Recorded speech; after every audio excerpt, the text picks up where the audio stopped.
Welcome to the Dungeon House, where a bunch of regular people with regular jobs gather to play Dungeons and Dragons.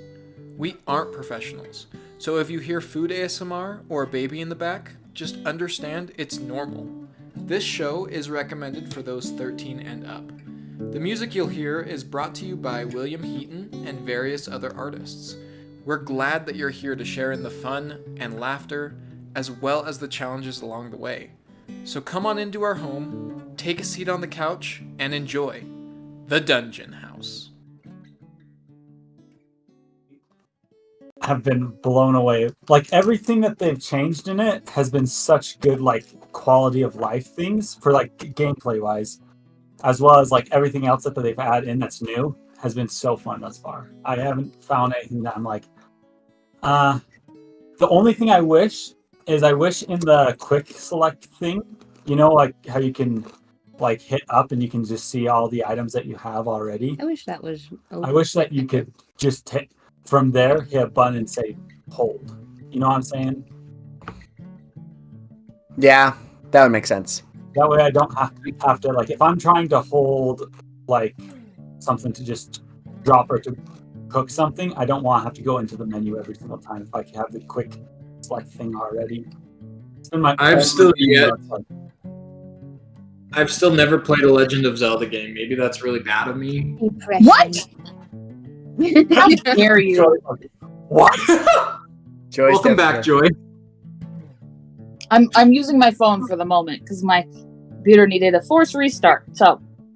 Oh man, gotcha. I think you're on, right? Yeah, I've never played, and the other game that I had never played up until about like 3 days ago was Skyrim.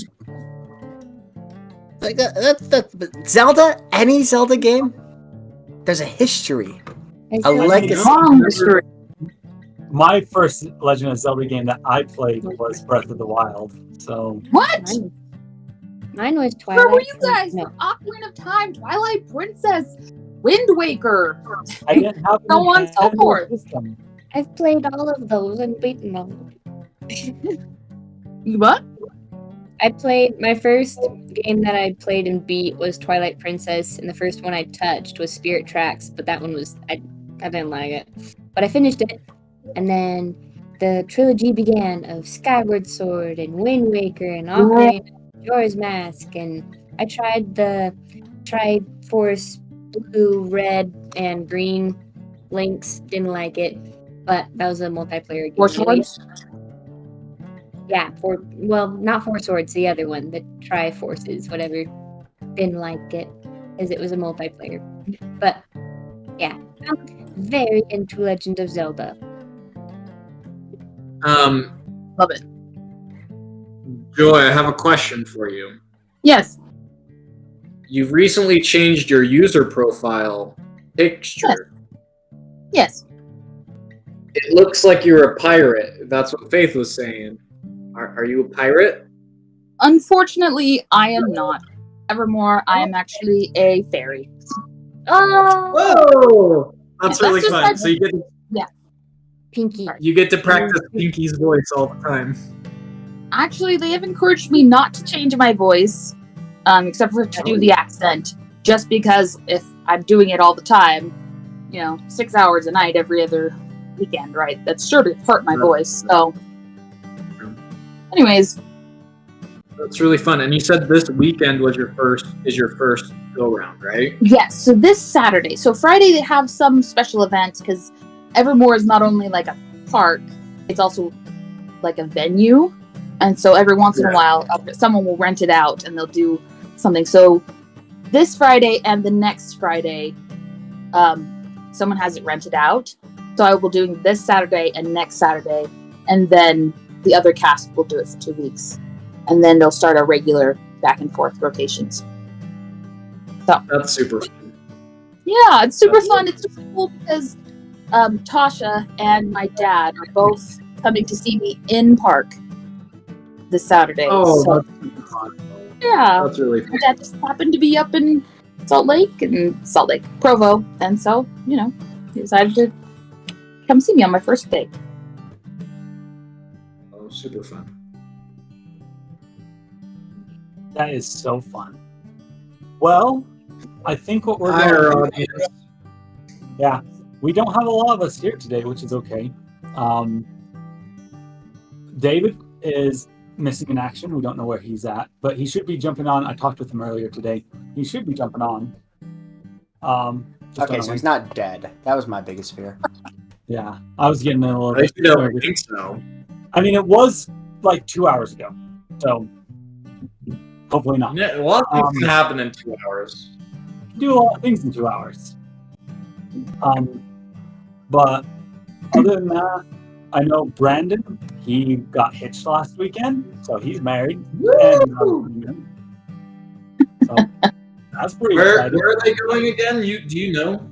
I do. They are taking a cruise to the Bahamas. That's fun. Ooh. Good for them. Yeah, super fun. And Tori is not quite at home yet. Hopefully, if she can, she'll be joining in later on. She's a wild card. My wife she has her own destiny to follow. I can't control her. Yeah. Does she have the kid? Comes and goes. Yeah, she's got the kid.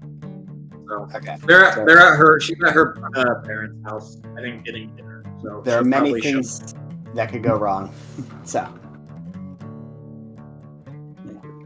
And Faith just walked away to do a call with her mom, letting her know that she's got some more job opportunities today, which was exciting. I got dental work done yesterday, so my mouth hurts. That's fun. Ouch. And it's gonna be. We're still playing D&D, and that's what matters. We may not be having everyone here. It's okay. We're still doing this thing. I asked McKay before we started if he'd be willing to do the recap from last week. So if you'd like to start that, I think we're ready to go. Yeah. So last time, we kind of had a sporadic episode. A lot of people. We got a little more in depth of how they gained their feet over the 3-month training period. We learned that Pinky was researching missing children, so that was kind of interesting.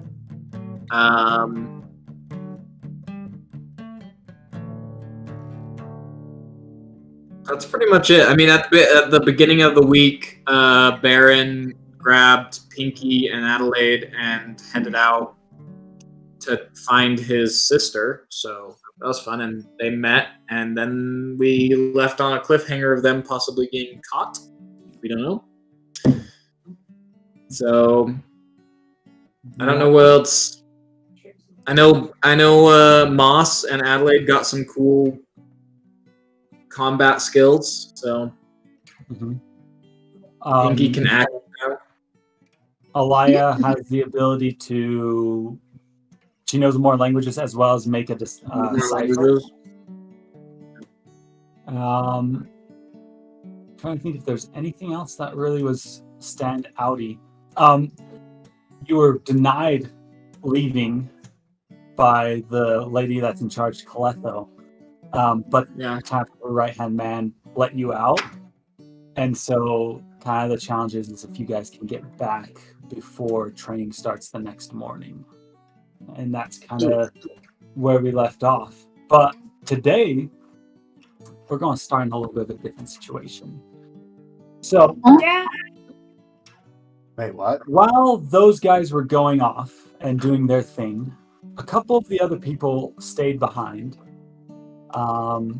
namely Opal, Moss, Alia, and I want to give you all the chance. As Opal, you walk past, you see your friends kind of heading off, and we've talked about that.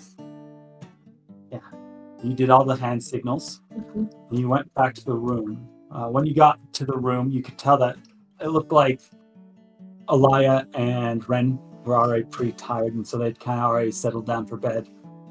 Moss is there as well. Like, would you guys like to? Anyways, this is what you see when you walk in.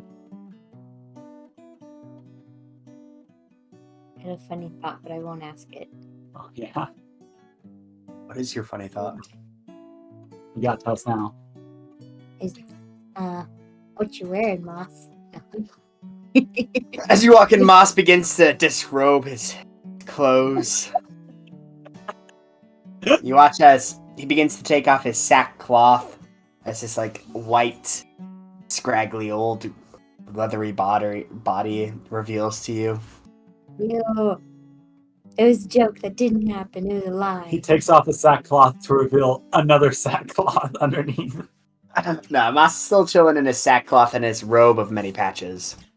Mhm. No, I think at this point, Moss would probably look over at Opal and be like, "So, you know where they're off to?" No idea, honestly. But I threw some signs, and they seemed to sign back. Right. That's Like- about it. Sign language. Oh, like complete jokester, not actual. Oh, Yeah. well, I don't know what they're getting themselves into. Yeah, should probably provide some support, but I don't know. I didn't want to come across as, oh, I'm the paladin, I shall lead the way to righteousness, or blah, blah, blah. And yeah, I think that's been pretty made clear with everybody. If that makes sense, yeah. That's fair. So you're saying you're not the paladin that leads to righteousness? I was more implying I'm not the stereotypical uptight, stick up your butt type of one, but I am a good paladin. I'll give myself some slack. Make an do that. insight check. Oh, an insight check? What the?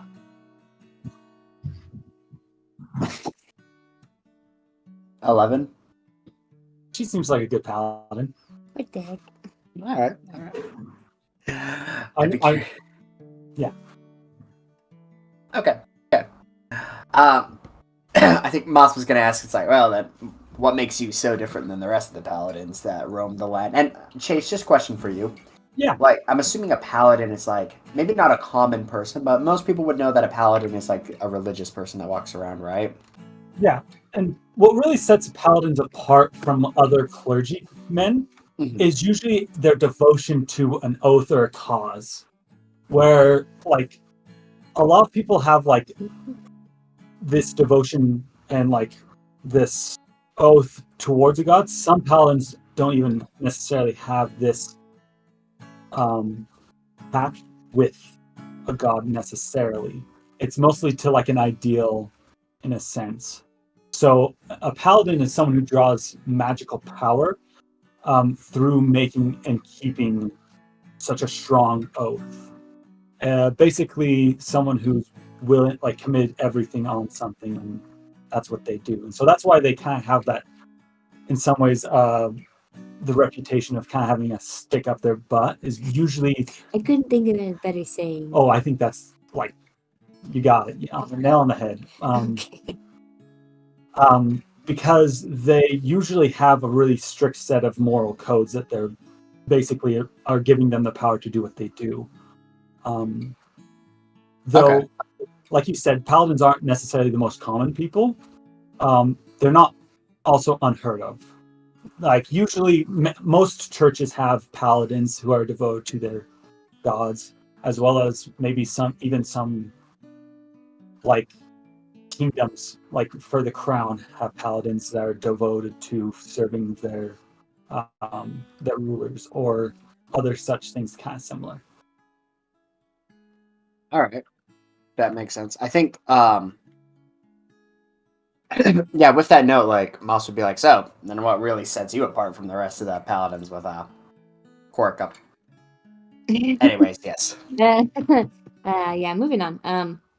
Well, I um I grew up around paladins all my life, and so I could kind of see when the letter of the law was taken kind of to the extremes unnecessarily, and then when the spirit of the law kind of was abused and people didn't actually take seriously their oaths.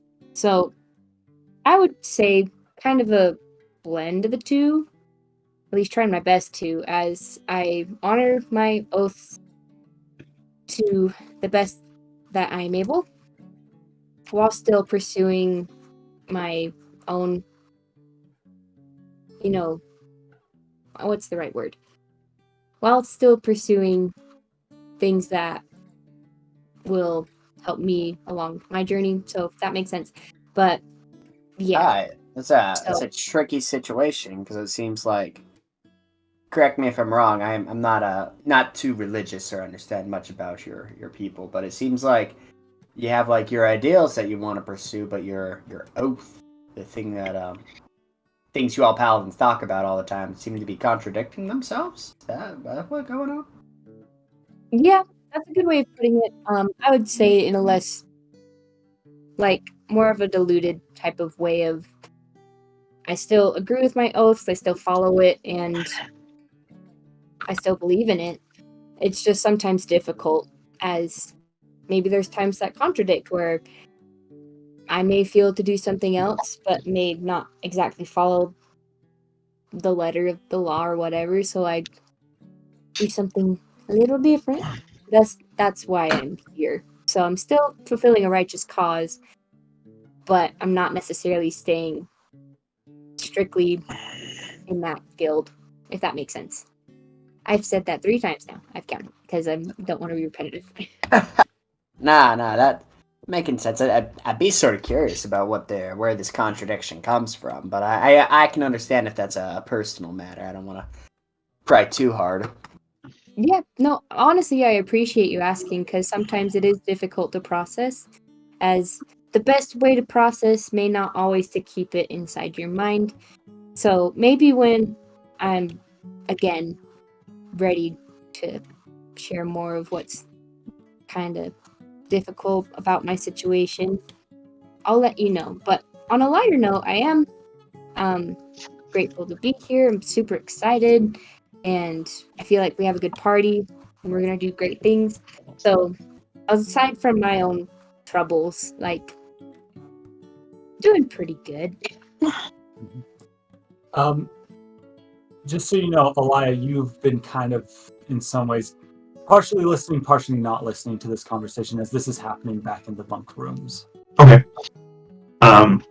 Yeah, I think Alia would just be in there practicing the language she knows, just like writing. So that's what she would be doing. You'd also all kind of see Ren over in just the kind of corner. He has 2 ropes that he's kind of taken from one of his nets, and he's just kind of a little bit mindlessly just tying them together. After He's practicing his knots after he tied the knot. you did that. After he just kind of took some time to write in his journal, like he's been doing, not necessarily making a lot of conversation. Sure. Yeah. I think at this point, Moss doesn't really have anything much to say except maybe just start cleaning his toes for the night. As you go to clean your toes, you find that they're all gone. I'm joking, no. Wait, what? No, I'm just joking. Your toes are still intact, though they are seemingly a little bit more crusty than usual. Can I make a sniff check? Oh gosh. Yeah. Make either an investigation or a perception check. Depends on how you're sniffing them. Are you doing it long and hard, or are you just doing like a quick?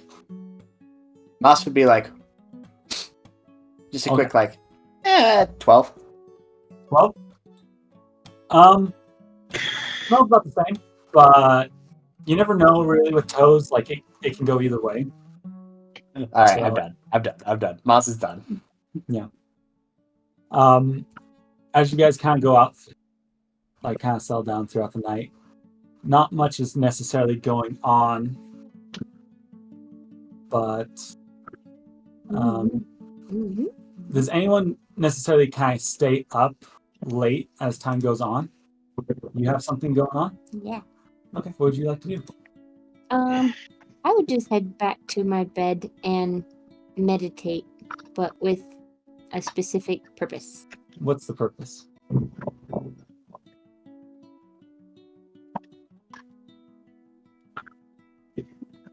Dun dun dun. Secrets. Did you take notes, Faye? No. Oh. Wouldn't I ever?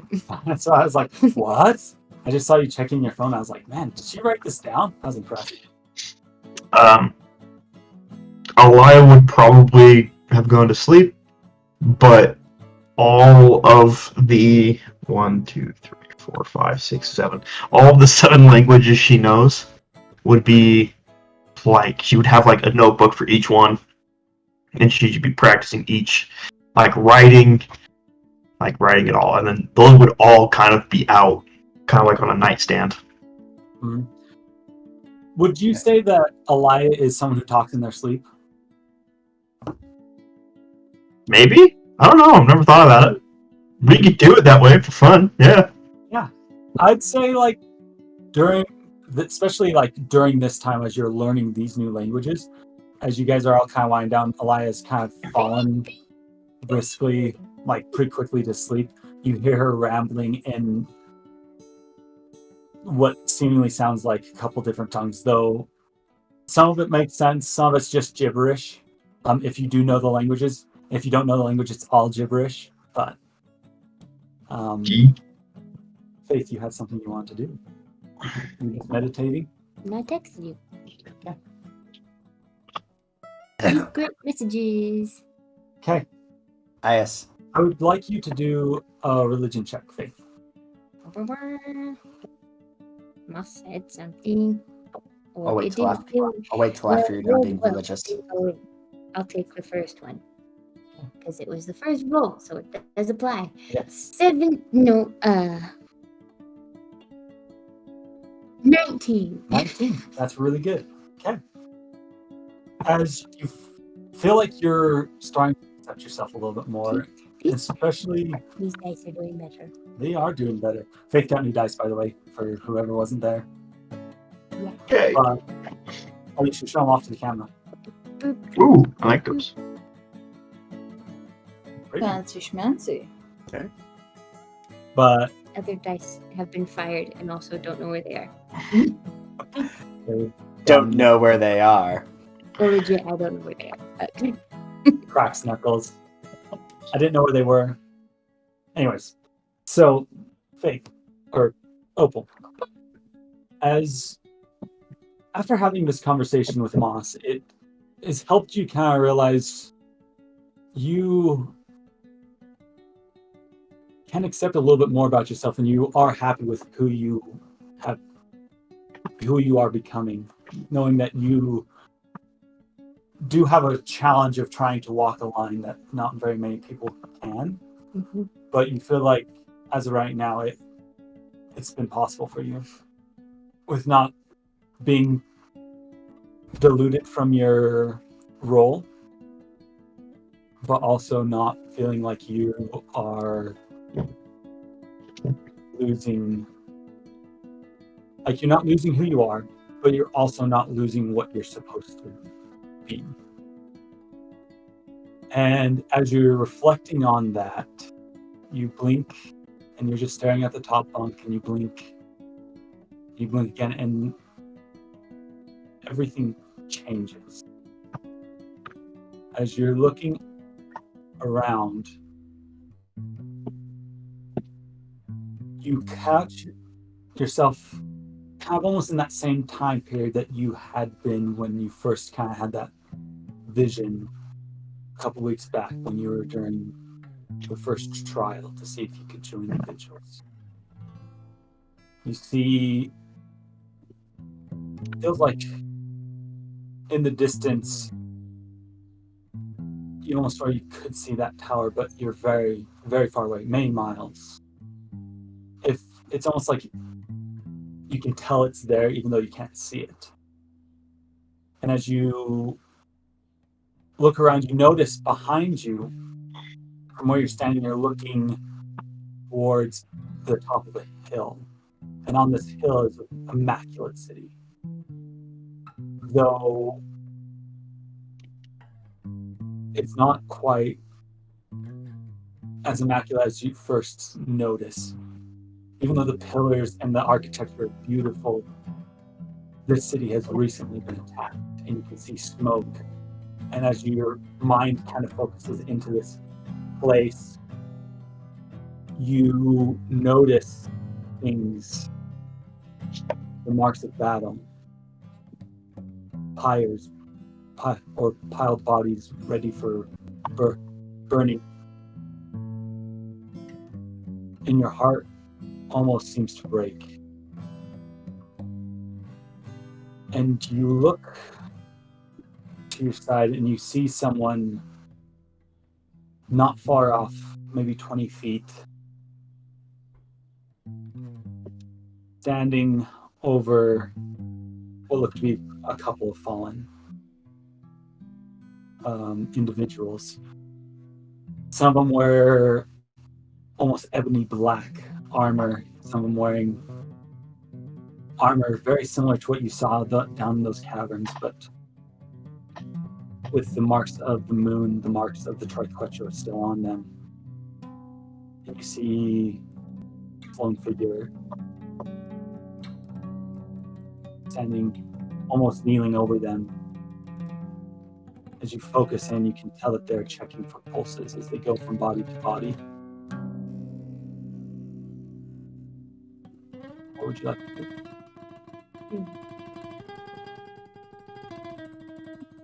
Do person standing over, what was his their armor?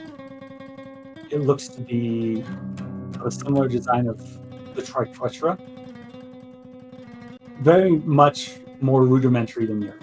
It looks like this armor has been fashioned eons ago.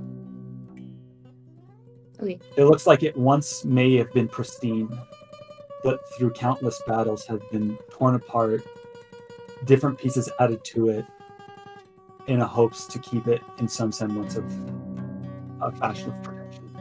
Okay. I'll approach that person. As you approach, not turning towards you, you hear them say,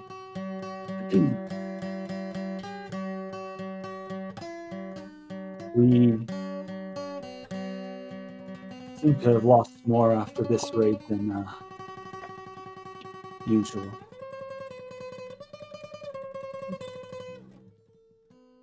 What was our loss last time? What do you mean? You were there. I understand. As you turn around and you see that in front of you is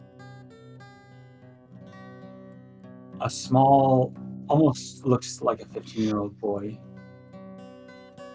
in this kind of strapped together armor. His face way too young to be in the situation that he is in.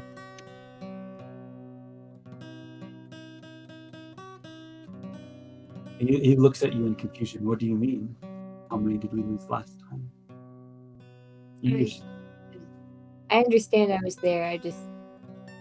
I want to ensure that we had everyone accounted for, and I appreciate you doing that now.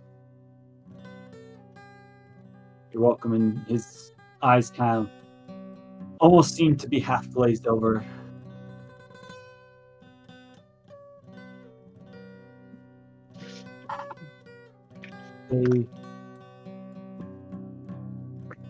Is this really the end of it all?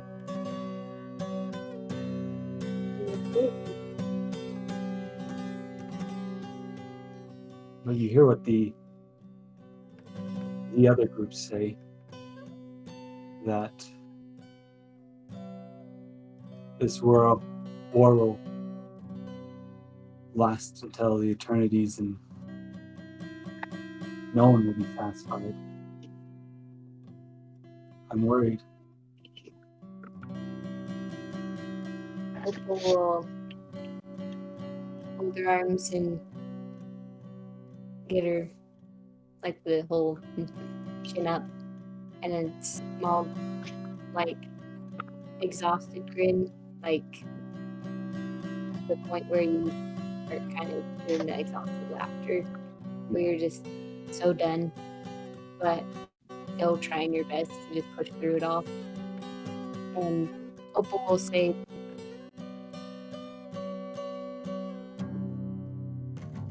I know that's what's being said.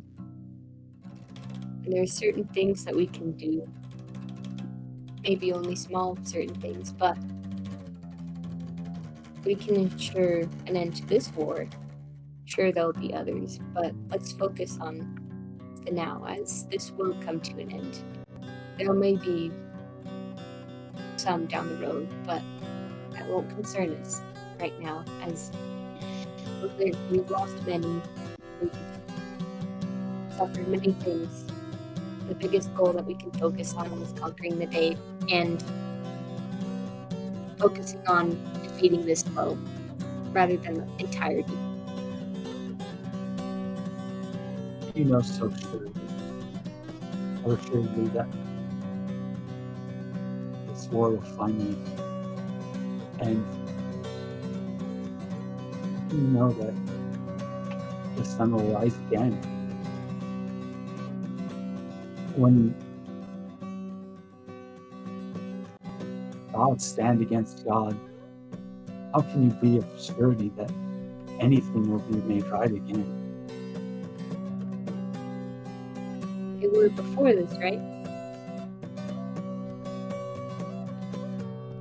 Not in my lifetime. Well, I understand it's hard to comprehend, especially with what's occurred right now. But I can promise you,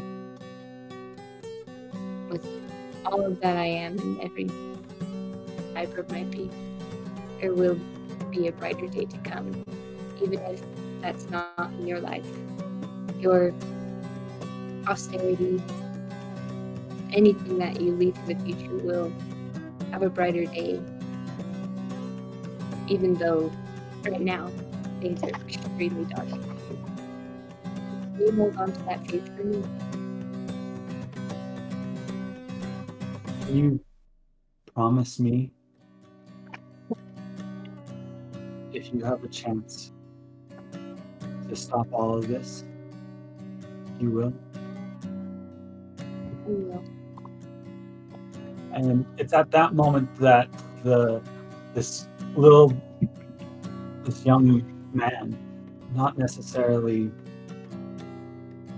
a little bit too old for the years that he actually has lived, mostly due to the things that he's seen, almost freezes in time. And you kind of stop there and you notice a figure has almost like walks up beside you. And you look over and you see yourself. This version of you has amber eyes, that opal amber color. She'll look at you and say, this was one of the many reasons why I chose. And in a second later, you blink and it's gone again. You're sitting back on you're laying down. You breathe in sharply, realizing how what's just happened. This has probably been one of the most prolific ones that you've had. And you look around. No one seems to have noticed you kind of slip into whatever vision, whatever you saw. And you sit there and just kind of ponder what you've seen. I think Opal would, tears running down her face, and just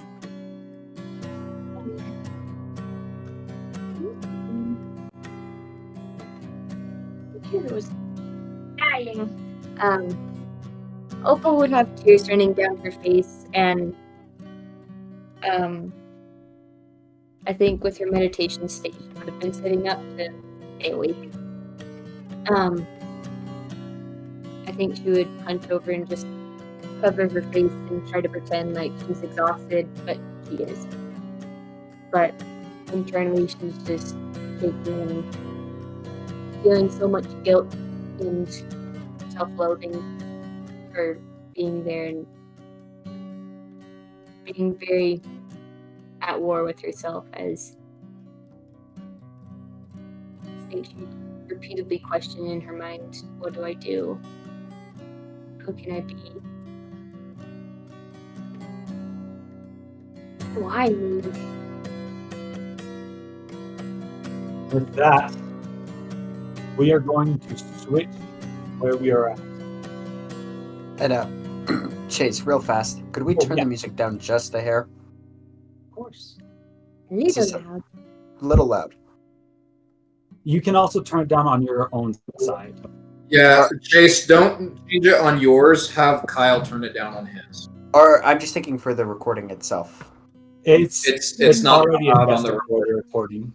Oh, well, all right. So that's why we will have you turn it down on your side. Okay. Then I will do that. And it's still sounding good. It sounded good on the recording. Should be. So we're going to jump over now to Adelaide, Barren, and Pinky, Barren, who's still standing on the roof by his sister, talking through the window, and Pinky and Adelaide down on the ground. One of these mechanical beings has just stepped up to around like kind of the corner and has been calling, halt, halt, halt. What do you do? Oh, no need to. It's okay. It's okay. It will say under code 947C-3 is against rulebook code to be working on a roof during the time between 8 p.m. and 5 a.m. I need to ask you to get down, and I need to see your credentials. I wasn't working. I was just delivering this package to my sister, and I'll reach into my bag and pull out a little book, and I will. This is for you. And I'll toss it to her, and then I'll jump down. And then you'll see this giant, not giant, it's large, construct kind of say under code 57-30 is improper to be delivering between the times of 7 p.m. and 6 a.m. I need to see your credentials. Yeah, I understand that. I've just been really busy over in Mansgrove, right?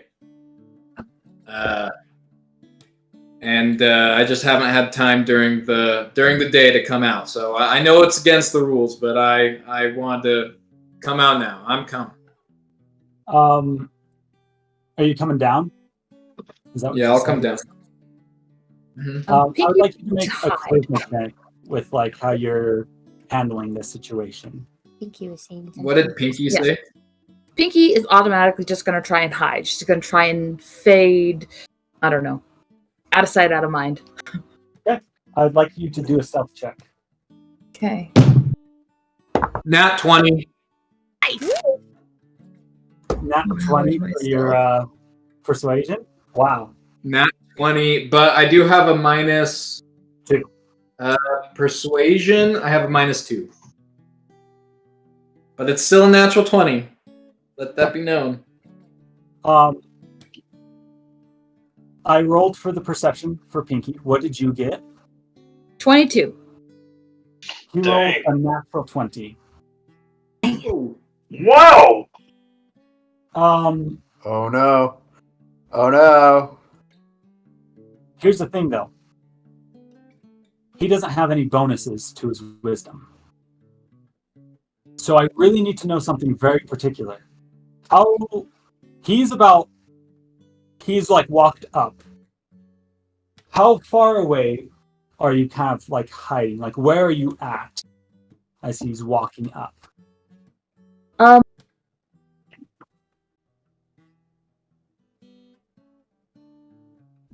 picture, because you said last time that they kind of had spotlights on us. Yeah, Right? he had turned his. Think of it like he has high beams on his head. He's like, Right. Was that shining. directly at Barren, or was that at me and Adelaide as well? He was shining towards Barren, but he'd also like spotted you two, and then like kind of shown up to him as well. So you've been spotted prior. Right. So as soon as those lights would have turned on, Pinky would have ducked behind the closest thing. Not ducked. Again, tried to like fade like into the background, like try and kind of get away, but not enough to make any noise. But like, you know, pretend like she was a shrub or something. Yeah. So just to kind of help build our imagination of this building, again, you guys are kind of in a back alleyway, and this is kind of a larger like estate house. I kind of explained it like the house off of Pride and Prejudice, where the girls are from. It's kind of that a little bit larger stone mason house, but this back end has kind of an area for a stable where horses can be, and that's what Barren is standing on right now, as well as like you're kind of in the middle of the house, so you have the stables there, but you could also try like get farther away by ducking around the corner. I want to know exactly where you're going. Or you can go up, because you can fly. Right. I mean, what's closer to Pinky? Stable door, jumping over a ledge to get into the stable, or the corner? The closest would be like jumping over the ledge to the stable. Okay, then Pinky would have probably tried to do that. Okay. All right. As of right now, you are hidden. Yes. So he will approach. But he knows I'm there, so yes. He knows that you were around at some point. With you kind of explaining yourself, Barren, he doesn't automatically kind of get defensive. He will look at Adelaide and say, state your reasoning for being out. Just me? Oh. Yeah. Just me? Like he'll walk up to you, but Barron's already kind of explained, I'm here delivering a package. He's wondering why. I am accompanying him. He can't see in the dark, so I wanted him to be safe.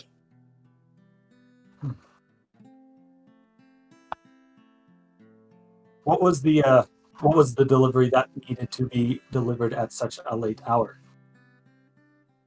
It's a present. He doesn't sound like that. He doesn't go, I just haven't. My days have been busy, and I just haven't had time during the day to get over this way, and so I figured I'd make the trek during the night. And I was accompanied by several of my companions to help me as we traveled. As you know, it's a fair distance.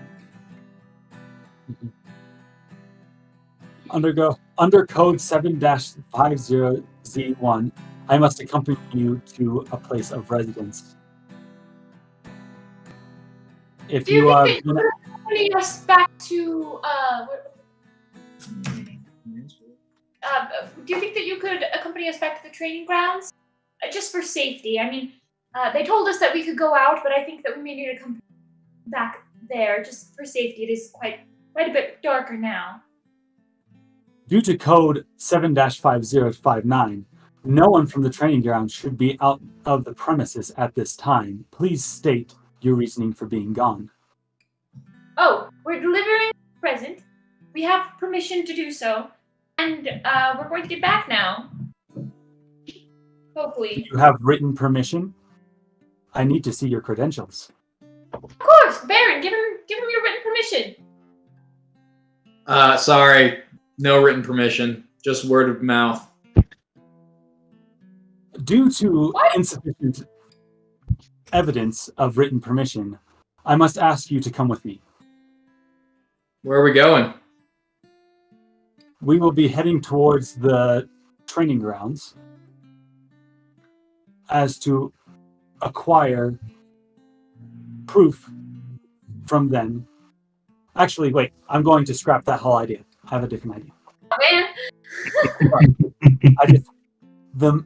The synapses are now firing. Take a note before you do that Pinky is steadily trying to move away to not be associated with them. I'm trying to talk their way out of this, and Pinky doesn't think that's going to work, so... We will need to head to the closest guardhouse, which is located 2 streets down at the edge of the upper swells. There we will contact the training grounds and see if this permission has actually been granted. Though this is very highly irregular, and I assume it is not, we will check all facets before any due processing must occur. Please follow me. Turn to Barren and just be like, kind of half whispering, but just be like, Barren, on a scale of 1 to 10, how truthful is it that we're allowed to be away from the training grounds right now? Oh, 10. 10 being very much true? Yeah. Why does it feel like there's something off? No. Well, is there any other way that we could just get back to the training grounds? Due to 57-49, the code, is improper to bring anyone who is trespassing or in an area that they are not supposed to be in without written permission unless they are first checked. Wait. Go, Joy. I have a question. Yeah. Am I allowed to use my actor's feat at this moment? Do I have that ability yet? You do. I will allow you to use your ability. Okay. As you were thinking that, I actually had the exact same thought, and hopefully we're on the same wavelength. I might have a magic scroll with some words from what is his name? Golly, I always forget his name. Dennis of the training grounds that allowed us to be out here. Let me reach into my bag and grab it. I will wait. And I will reach in, and I will pull out the runaway scroll that I have in my little bag. And correct me if I'm wrong, but once like a scroll is like torn or something like that, the magic no longer works. Make an Arcana check. Because depending on what the message is and depending on what it's used for, it may or may not affect that. 22. 22. I would say with a 22, you know that carrying it doesn't necessarily matter. What matters is destroying the runes or the arcane sigils that have been placed upon the paper is what matters more, rather than just tearing it. So you think if you're able to tear it in a small enough piece, you could use it as a decoy. Okay. Like my intention with this is essentially like I want to open the scroll, right? So and then hope that but I don't want to say run away. You know what I mean? Yeah. Do you have anything on your person that could destroy writing? It is in ink.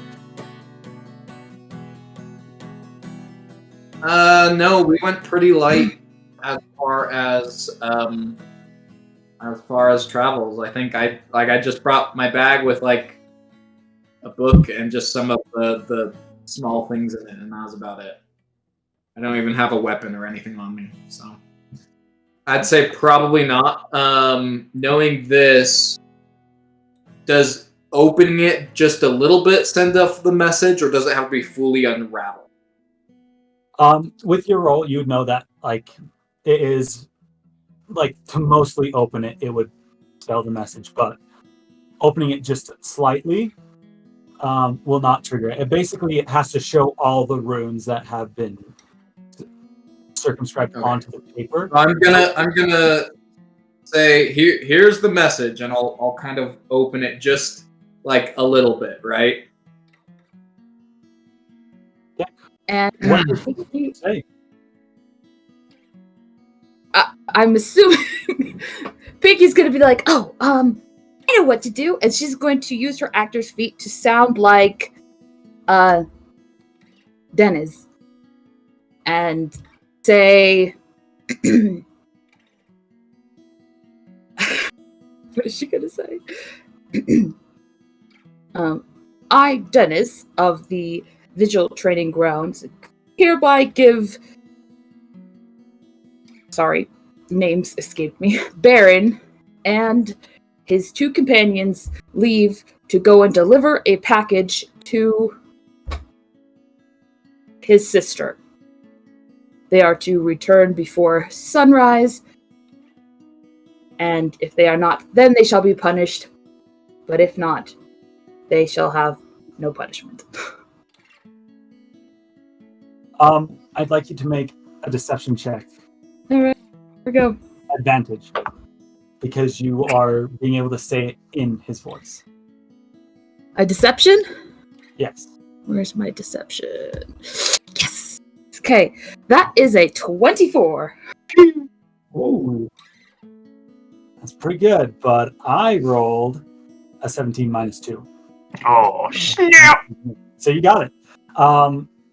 With that, the basically this arcane computer that is running this Shield Guardian processes the voice of Dennis and is able to say authentication has been granted for you to leave the training grounds, though you must return as soon as possible.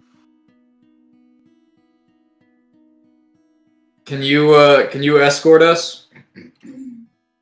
It would be my pleasure to serve. And he will start walking. I'll put the scroll back in my bag. That was not my plan, but that works. Good job, Barren.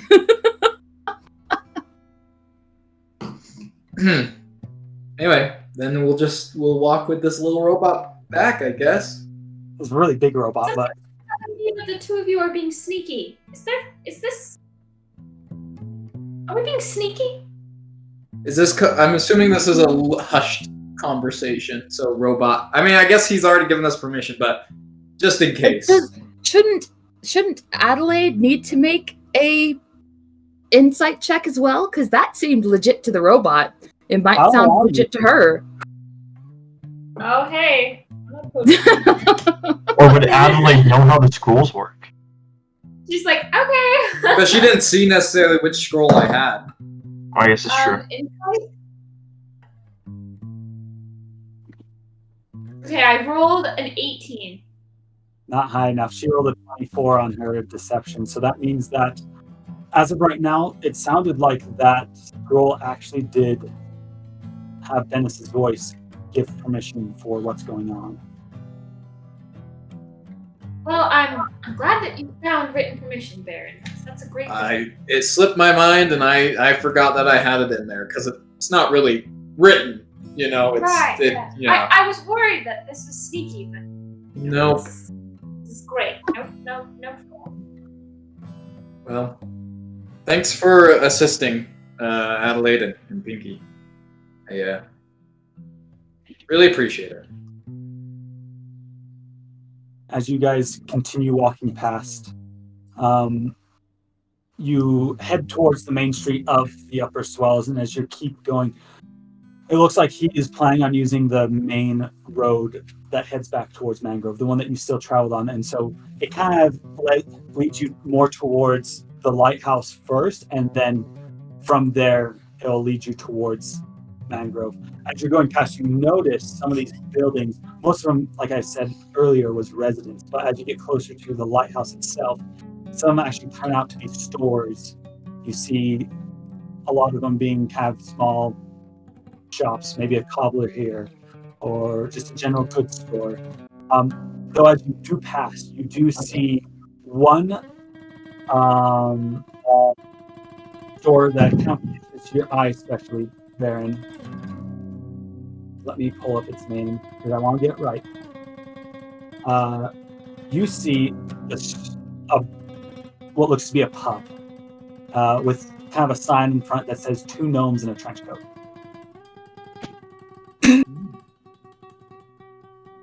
I love that name. As it's kind of in like more like the central like circle square of the town right around really close to the lighthouse. This looks more like the area that most like how the stores that aren't necessarily part of the inside of the lighthouse are set up. As you continue on, you see like there's a bathhouse, there's other sorts of amenities. Do you do anything as you are walking back towards? The only thing that Barren would like to do is if we're close enough to the tavern, is there any like just bottle lying around or like any sort of marking of like this is the trench coat, you know, this is 2 gnomes in a trench coat or 3 gnomes, whatever. Oh, was it 3 gnomes? I don't know. What did you say? 2 gnomes? It was 3 2 gnomes in a trench coat. 2 gnomes. 2 gnomes. Make a investigation check as you're walking past, looking for something. 18. 18, wow. Yeah, so you would notice that the pub not only has room on the inside, but has a couple of what looks to be tables outside. One of them in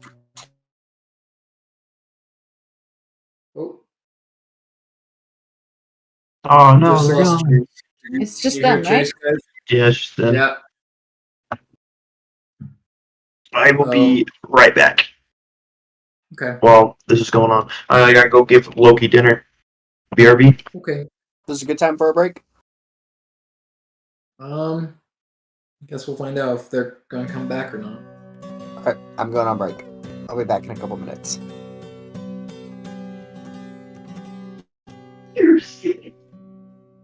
Boom, boom, boom. Chase? Faith? You guys were muted. We couldn't hear any of that. Faith, we see you moving. Chase?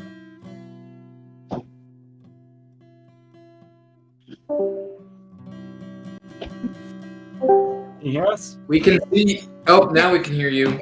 I could hear you guys perfectly fine for some reason it. Oh, yeah, I don't know what it happened. dipped out for you. But anyway, what? Yeah, you were saying tables or something. So you see one of the tables that hasn't been cleared off prior to like night falling, and you assume maybe they didn't necessarily want to clean it up while it was still dark outside. You see what looks to be like a bottle that looks 3/4 of the way drinking, sitting on the table. So there's a little bit left. I'll snag that as we're walking past. I'd like you to do a sleight of hand check. Ouch!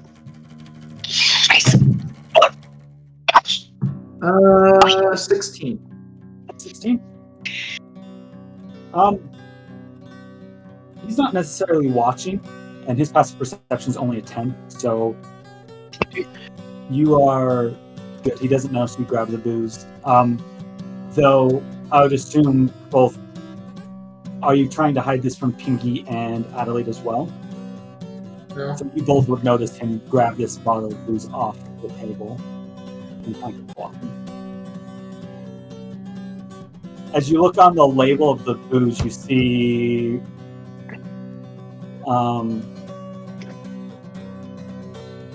the label on it for the name. It says French Coat Gin, and you see like two gnomes, like in a trench coat, like, and they both look really drunk, and they're both like got like bottles in their hands. One's wearing kind of like what looks to be a hat and like the coat, and the other one's kind of like poking out, and he's like got thumbs up and one of the bottles in his hand.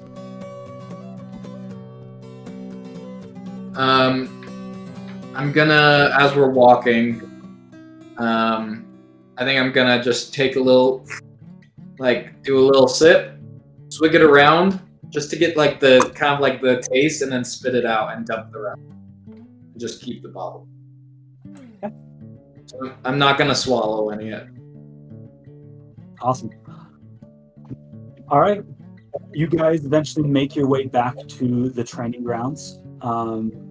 It's a far walk, but you were there.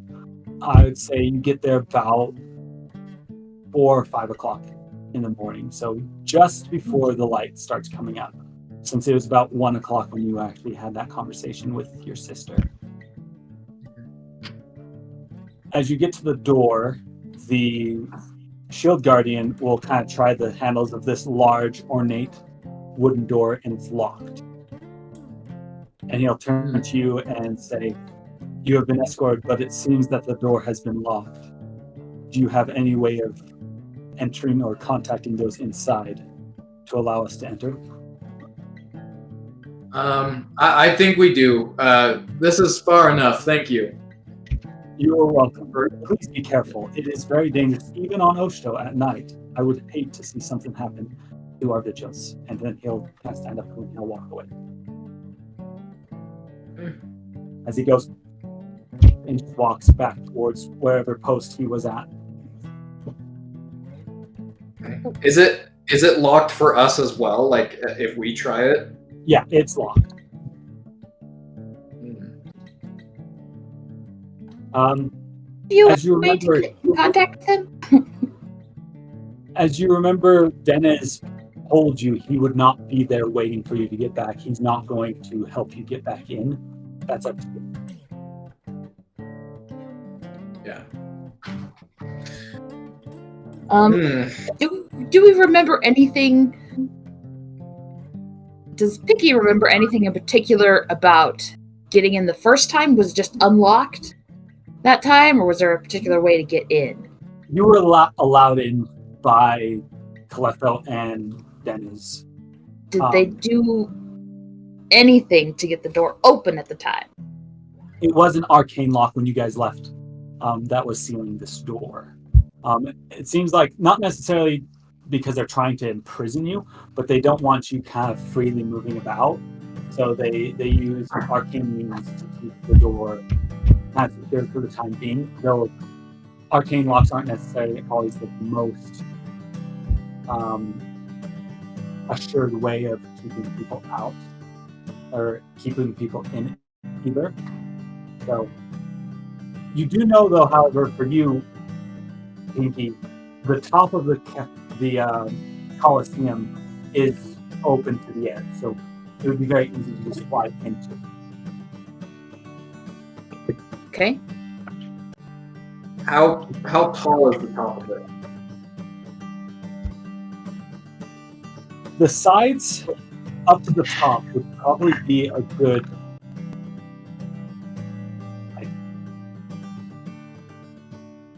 rough guesstimate, 150 feet, maybe higher. So it's quite a large building, if not 200 feet high. He's going to lean over to Barren and say, should I go see if I just forgot his name. Dennis? If Dennis would be willing to let you guys in? Worth a shot. I just assumed that as long as we got back in time, then we'd be able to get in. But guess I was wrong. So sounds like a good plan, Pinky. Okay. Pinky's going to fly over and try to find Dennis. All right, make an investigation check. All right. While that's happening, I also want to look around and see if there's any other way that we could possibly get in, like a window or something. That is a 12. 12. Okay. It's not as easy as you first was hoping, but it doesn't take you terribly long. It takes you about 15 minutes to locate Dennis's quarters. While it's still kind of on that same level as everyone's bunk rooms, his seems to be kind of more on the farther end. The door is shut. The door is shut. Pinky is going to softly knock on the door. Well, I don't know. She's probably actually gonna knock while she tries the handle. Yeah, you try the handle. It is locked. Okay. And you knock. You don't hear anything at first. I assume that you knock again. You kind of hear something inside, like move. You hear what sounds like maybe something fall on the floor, and then someone goes and then kind of walks towards the door, and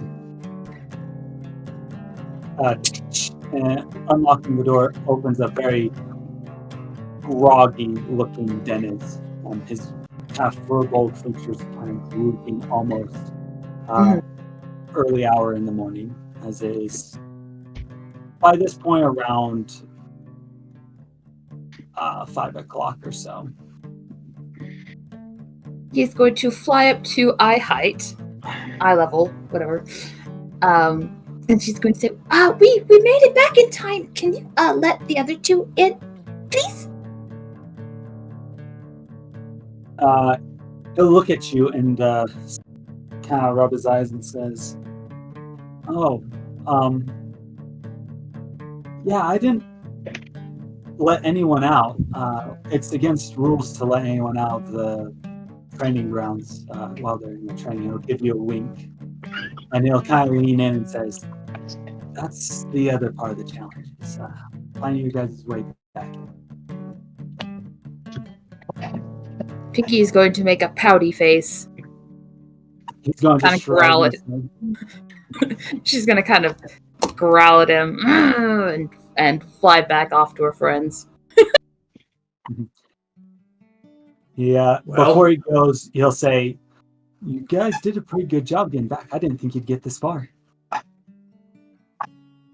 Dang. And he'll kind of yawn, and then as you kind of fly off, he goes kind of meandering back into his room. Okay, well, Pinky's gonna fly back to her friends ASAP. Actually, would Pinky be able to deduce? Can dispel magic? I don't know. Okay, she is actually going to go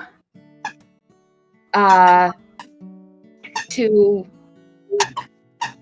David, what's your character's name? Alia? Alia. She's gonna fly to Alia and wake her up to see if she knows how to get in. Because she's come lived back here all into the dorm room, the barracks, and you see all your comrades still kind of seeming sound asleep this early in the morning. Most people don't wake up for another 30 minutes or so. Piggy's gonna kind of pat the face of Alia. And it's like, hey, Alia, need your help. Did she start asking, hey, what? Pinky, where have you been? Don't worry about it. Both Barren and names are really not on my side today. Adelaide. Barren and Adelaide are kind of on the other side of the door than they're supposed to be at the gates. I mean, do you know a way in? What are they doing outside? Wait, what? I'll let them explain, but we gotta get them in the next 30 minutes. Please? I'll make you a cupcake. What? Question. Mm-hmm. The entry to the kitchen, does that, or like where they would load large amounts of food into, does that lead directly outside? Like the kitchen of the training grounds? Yeah. Yeah, there would be a loading dock tied to the cafeteria area of the training grounds. Would it have access to the outside where Barren and Adelaide are?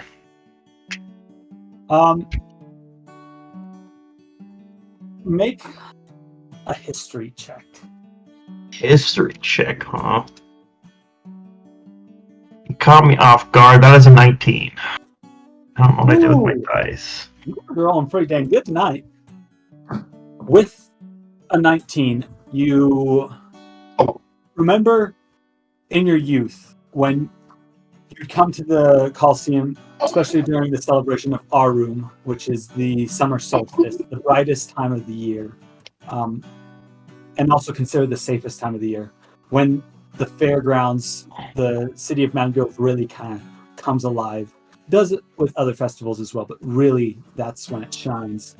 You remember helping Gerland do some of the cooking for the visiting vigils. And so you kind of think back and you're like, for some reason, I remember the code. It's 2741. I don't know where that comes from. But you're like, yeah, I know that.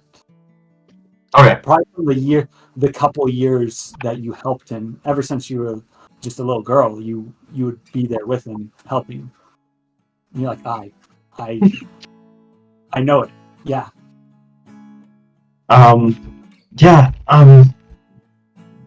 Go have them meet me by the loading dock for the kitchens.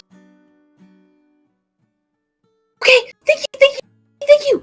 And she's gonna zip off to tell Barren and Adelaide. Yeah.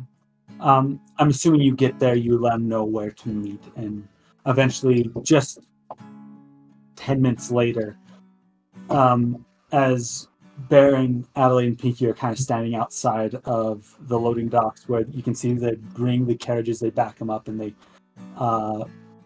give it ample space for those who have brought food and other supplies for the train grounds in. You see have the wooden doors on this side, the barn doors that also contain some sort of sigil, kind of fuzz out for a second as they open up, and you see Alia standing on the other side. Going to, that excited shake that you do. Just gonna do that with her hands, like, oh yes, And she's gonna go inside and she's gonna give Alia a big hug. Thank you, thank you, thank you, thank you! Yeah, you're welcome. Alia still has like bent head and like looks disheveled. What were you guys doing outside?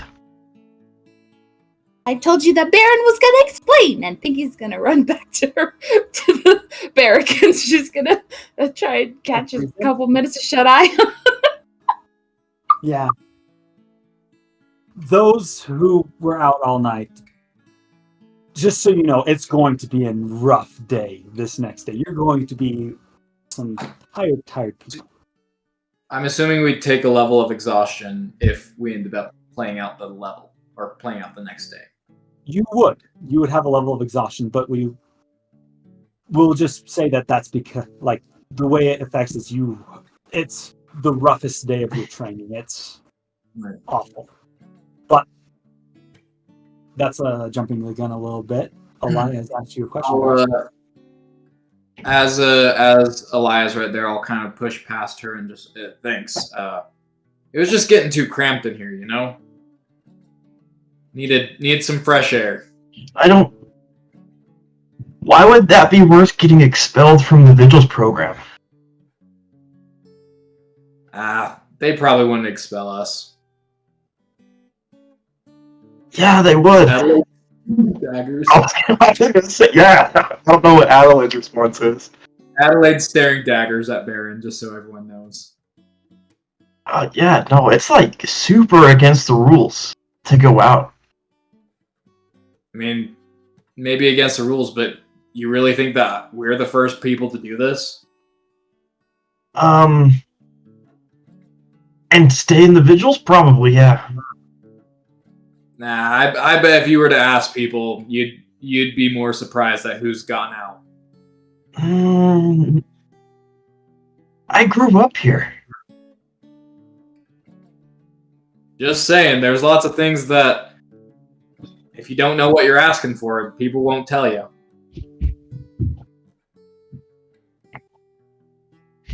Does Dennis and... do they know you were out? Not really, no. Well, I guess just keep this in mind that if you do it again, I won't bail you out this time. She turns away. Alia would just turn away and start walking back to the room to get ready for the day. Keep this in mind as well. It may be quite difficult for you to get any favors from me in the future. And she's also going to turn and go get ready for the day. As you all go about your day, and kind of finish up, the weeks turn into months as you continue rolling. Barren, you are trained by Kvek as well. We're not going to go into too many details about your training. I just wanted to add that next day, at some point, I would have found Caletho and tossed her the bottle.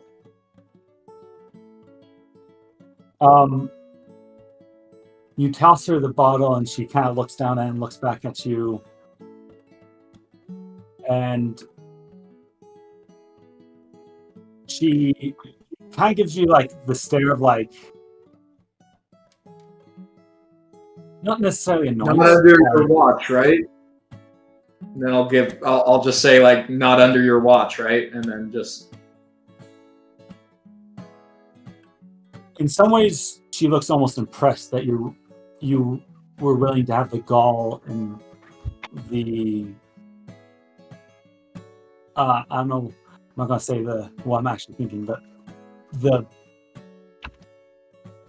to do that. She doesn't seem mad. In some ways, a little bit impressed, but not like, I want you to do that again. Like, wow, you're really dumb. Yeah. But you also did it, so there you go. That was it. That's all I wanted to add. Add that Pinky will follow up on her promise to give Alia a cupcake, and she will give one to Adelaide as well. Cupcakes are shared. Memories are made. Baron get a cup. Well, Yeah, she'll give you a cupcake too. the time passed. Barren was trained in the medicine arts. Seeing that he doesn't necessarily have a way to heal people, and though he doesn't know magic, to give him something a little bit more able to do on the battlefield, Vex shows him how to heal.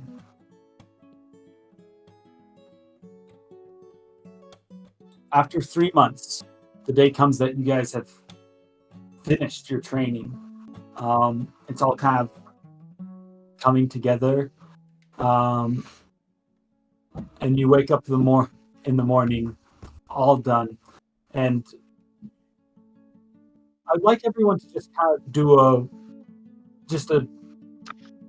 either tell me how you feel like you would have felt during this whole training experience, because it wasn't necessarily easy. This is like, think on the levels of like basic training in the military style thing. Like this is like going hard for most of the time kind of things. Like, how do you feel like this affected your characters?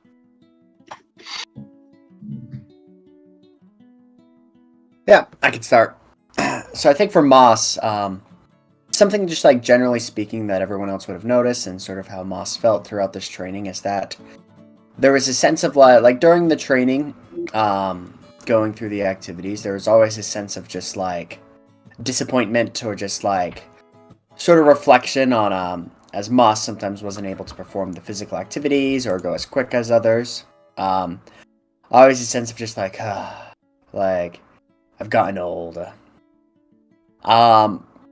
But also something that that everyone would have noticed is that like Moss also, like, if things don't go right, or like as the longer time went on, like there'd be almost a little bit of like anxiety. And so Moss sort of like got through the training, but was glad to finally get done with the training. Nice, thank you.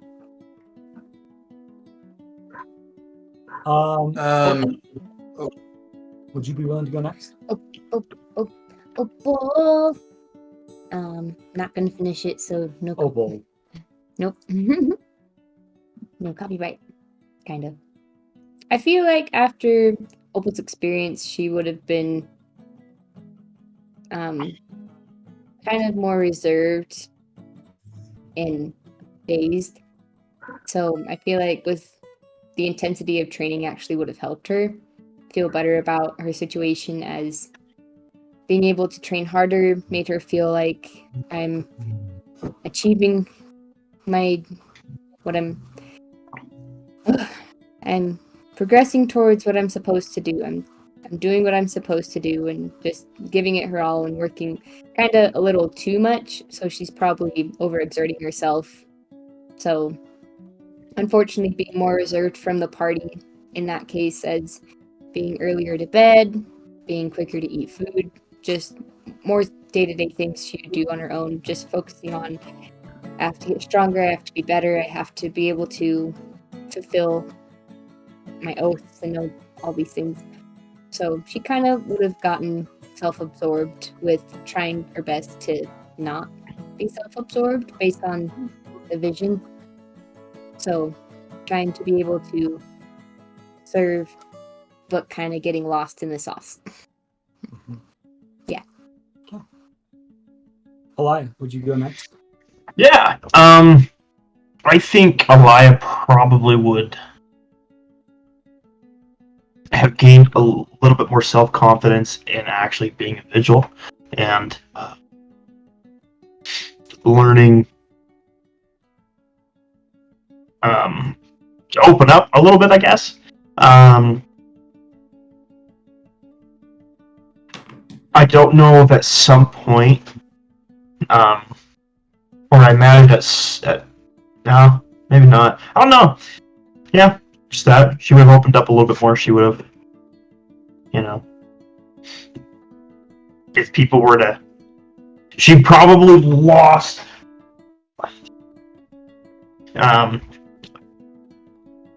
a little bit of respect for Barren. He might have gave it back, but I think it would have come out that Adelaide didn't know that they weren't allowed to be out.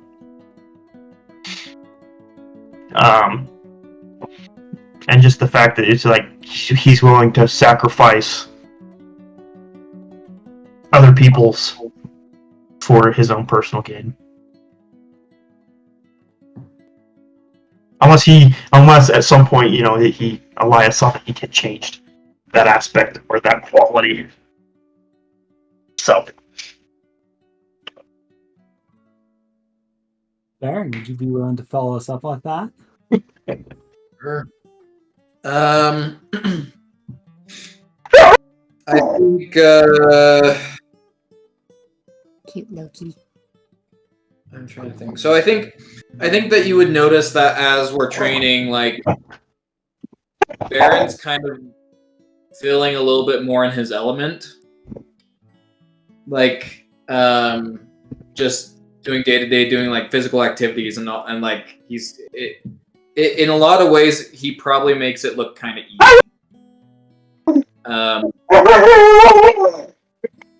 There's dog. You guys hear him? Yeah. Oh no. Anyway, I think that in a lot of ways, like maybe he still doesn't quite take this so seriously because to him, this is like, in some ways, this is almost easier for him nowadays because he's a little older. He's stronger than he ever used to be. You know what I mean? Like, this is kind of like a cakewalk for him, I feel like, in some ways.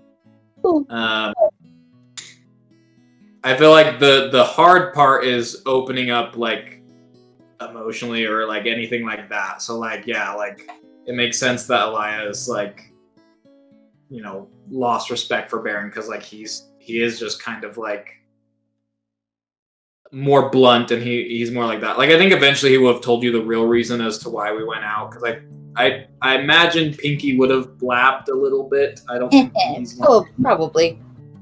Yeah. So I think all that would have came out and yeah, he probably would have gotten a little closer with everyone. But yeah, as far as training goes, I think he's still kind of like, this is just a cakewalk for him and it's yeah, I don't know if he still quite takes it super seriously yet. Awesome. Next, Adelaide. We're talking about How the training has affected you over the last 3 months. So, Chase, this is a question. How well has Adelaide done in the training? Would you like to roll with that, or would you like to say how well she's done?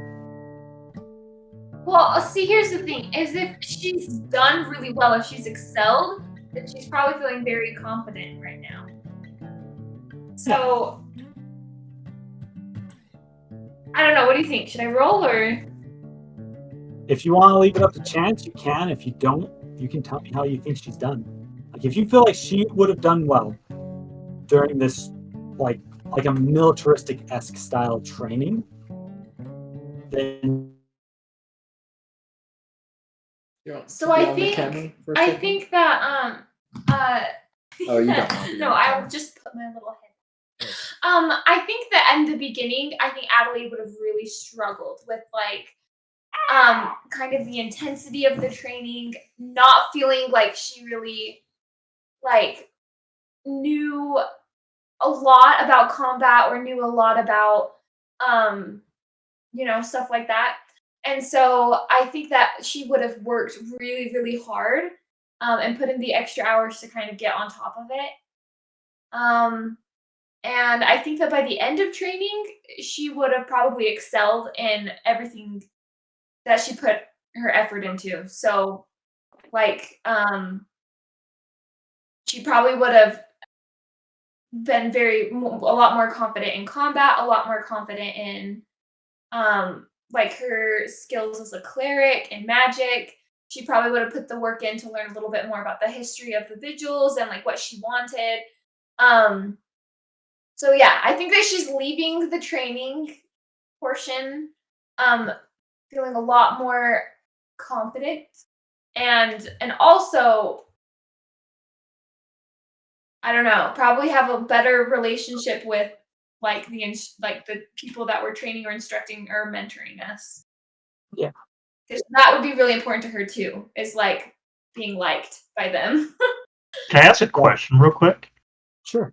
Yeah. And this is just like I know from earlier, like in the training sessions, that Opal trained with Alia's mom. Yeah. How would that relationship have ended up? Ooh. Opal talked about how she kind of put in the work and put her head down. I feel like your mom respects, especially someone like someone who puts in hard work to get things done. I think that from what I would guess, Opal and your mom actually end like kind of the training in good terms. Almost seeing as kind of like still like that authority figure, but like in high school when you have like a good like a good friend as a teacher, Yeah. stuff like that. Okay. Almost in that kind of relationship. Yeah, I was gonna say, like, from Opal's perspective, she would have asked, like, what can I do better? What things can I work on outside of the training grounds and stuff like that? So that, yeah, I Yeah. agree. And Alia's mom would have given you like many different resources, kind of helping you kind of see like this is what she lives for, is to help people learn and train. And so to have a student that is wanting to learn was in some ways really exciting for her. Do you think, this is meddling with BM thoughts, do you think she would have had thoughts towards Alia? Just like, I wonder how she's doing, stuff like that. Mira, Alia's mom or Opal? Sorry. Alia's mom, as working with her so much, maybe he'd wondered, like, I wonder how she's doing, stuff like that. Yeah. He would definitely ask you. I think when we very first started with the training, if you remember, like we kind of did your little spotlight. Yep. Before everyone else is in a different session. Yes. And she asked like how Alia was doing, and she was really kind of concerned. Yeah. And so you'd notice from kind of her disposition, she really, really deeply cares about her daughter. And she seems very scared of the idea of her daughter going out into the world to be a vigil, and to be honest. So you think those emotions would remain the same? As time goes on, yes. Okay. I was picking. Going back to Adelaide, though. Adelaide, you do very exceptionally well. You are able to connect. You realize that Caletho, you get the feeling that she plays hard at the beginning, but then she actually isn't necessarily like that bad of a person. She just is a very forward, hard person to be with, but she really does, in some ways, like there seems like she really cares about people being good at being vigils. You almost get the sense that maybe she had once lost people, and that's why she works so hard. The last up, it is Pinky to tell us how she did. I think that through the entire thing, Pinky remains unwaveringly bright, like happy. She's happy to be there. She's always excited about things. All right, she gives it her all. And then at night she just is out like a light. She just zonks like a little kid, right? They just play hard all day and then they're just out. I imagine that's kind of what Pinky does, but she learns a lot of valuable skills, and I think that she is just kind of excited and energized because she's got all these new tricks now, and she's really excited to show the world what she can do, and she's really proud of all her other party members, and of course bakes frequent cupcake parties, makes friends with everybody, right? She's just having a good time. I'm glad. That's awesome. Yeah. A couple of other mentions. Ren seems to be doing good. This is all like really new for him, so it's a lot of kind of a learning curve. But as time goes on, he seems to kind of get a better feel for what's going on, even though sometimes it's a little like it's kind of like that cultural disconnect of not really necessarily coming from a big culture. Like things are a lot more smaller in his world, and so it's just takes a little bit of that disconnect to kind of start smoothing out. Pablo, he does exceptionally well. He, by the end of it, can now, instead of lifting one goat, he has finally reached the ability to lift 2 goats above his head, though he can't hold it nearly as long. With that, Really impressed with him. we are going to take our break, and we will start up next time with what's going to come next. Cool. So be back on here in about 10 minutes or so. We can jump back on and talk if you want to, guys, but we'll start up again here about 8:15. So Okay. That's good.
Celestial. I don't know. What other languages do you know?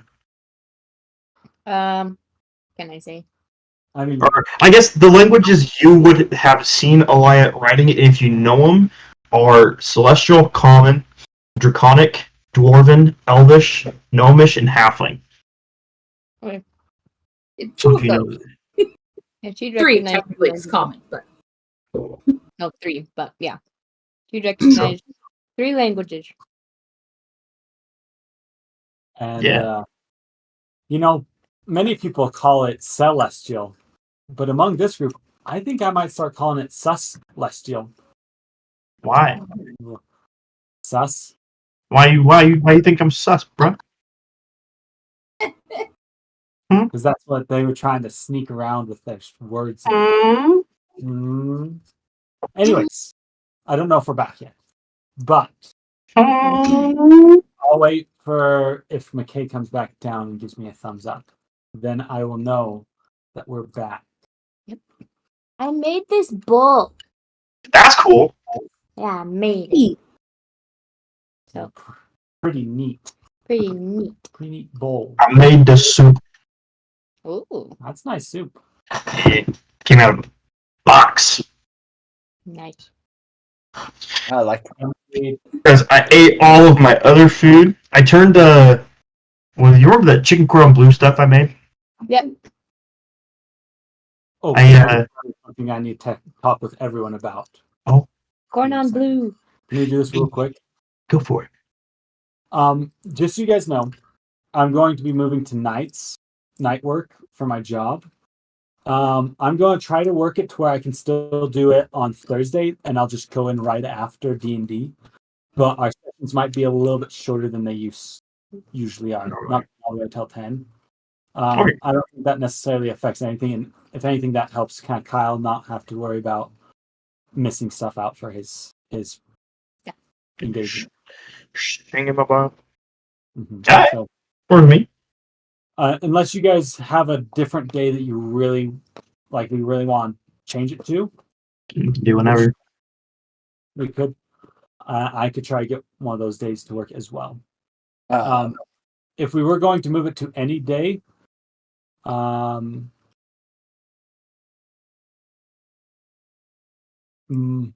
only one that I could think of that might be easier would be either Monday or Saturday, but those are kind of hard. Yeah, so Mondays are probably not the best days for me. And Saturdays are also not the best days for me. yeah, I couldn't do Saturdays. Yeah, Joy can't do Saturdays, I forgot. We'll just keep it on Thursdays, and I'll try to work my schedule around it. So, Okay. one of the people has to come in later, one of the days anyways. And so I might as well just sign up for that and ask if I can do that.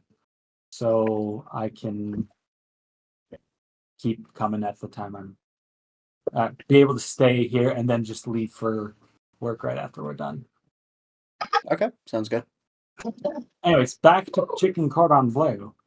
Yeah, so I turned that sauce for the chicken cordon bleu into like a white sauce you put over noodles. Yeah. Ooh. And I'm gonna try it with mashed potatoes. Oh, interesting. Like But- gravy, almost? Kind of, yeah. It would be like it would be a thicker gravy, but yeah, it would be so. Marinated chicken, ham. Sometimes if a few and spicy bacon, Ooh, and I always enjoy when you're feeling spicy. I know, Or dude. bacon. Oh, guess what, Kyle? Oh, what? I'm gonna be down in Cedar City next week on Thursday. Okay. Yay! You are too. Oh, you're right. I am going to be. I forgot about that. Hey, you guys have been on for like 5 minutes. Like, it takes me a second to go press a button. Oh, I just didn't know. I was waiting for a thumbs up. But Oh, sorry. Yeah, I got the kid, so. Okay. You're good. No worries. You're good. But yeah, so I'm gonna be down in town when, next what's week. up? How long are you going to be down for? Thursday, Friday, Saturday, Sunday, Monday. I can leave any time during that time. Thursday, my little sister graduates high school Makes sense. at 1. So, Let's connect after this call. Also, Chase, yes. here in like 2 weeks, Faith and I will be up north on Thursday night.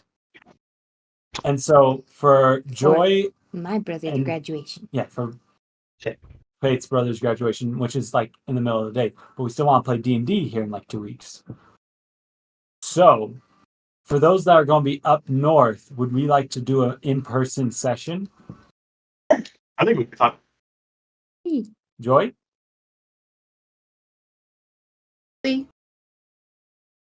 What?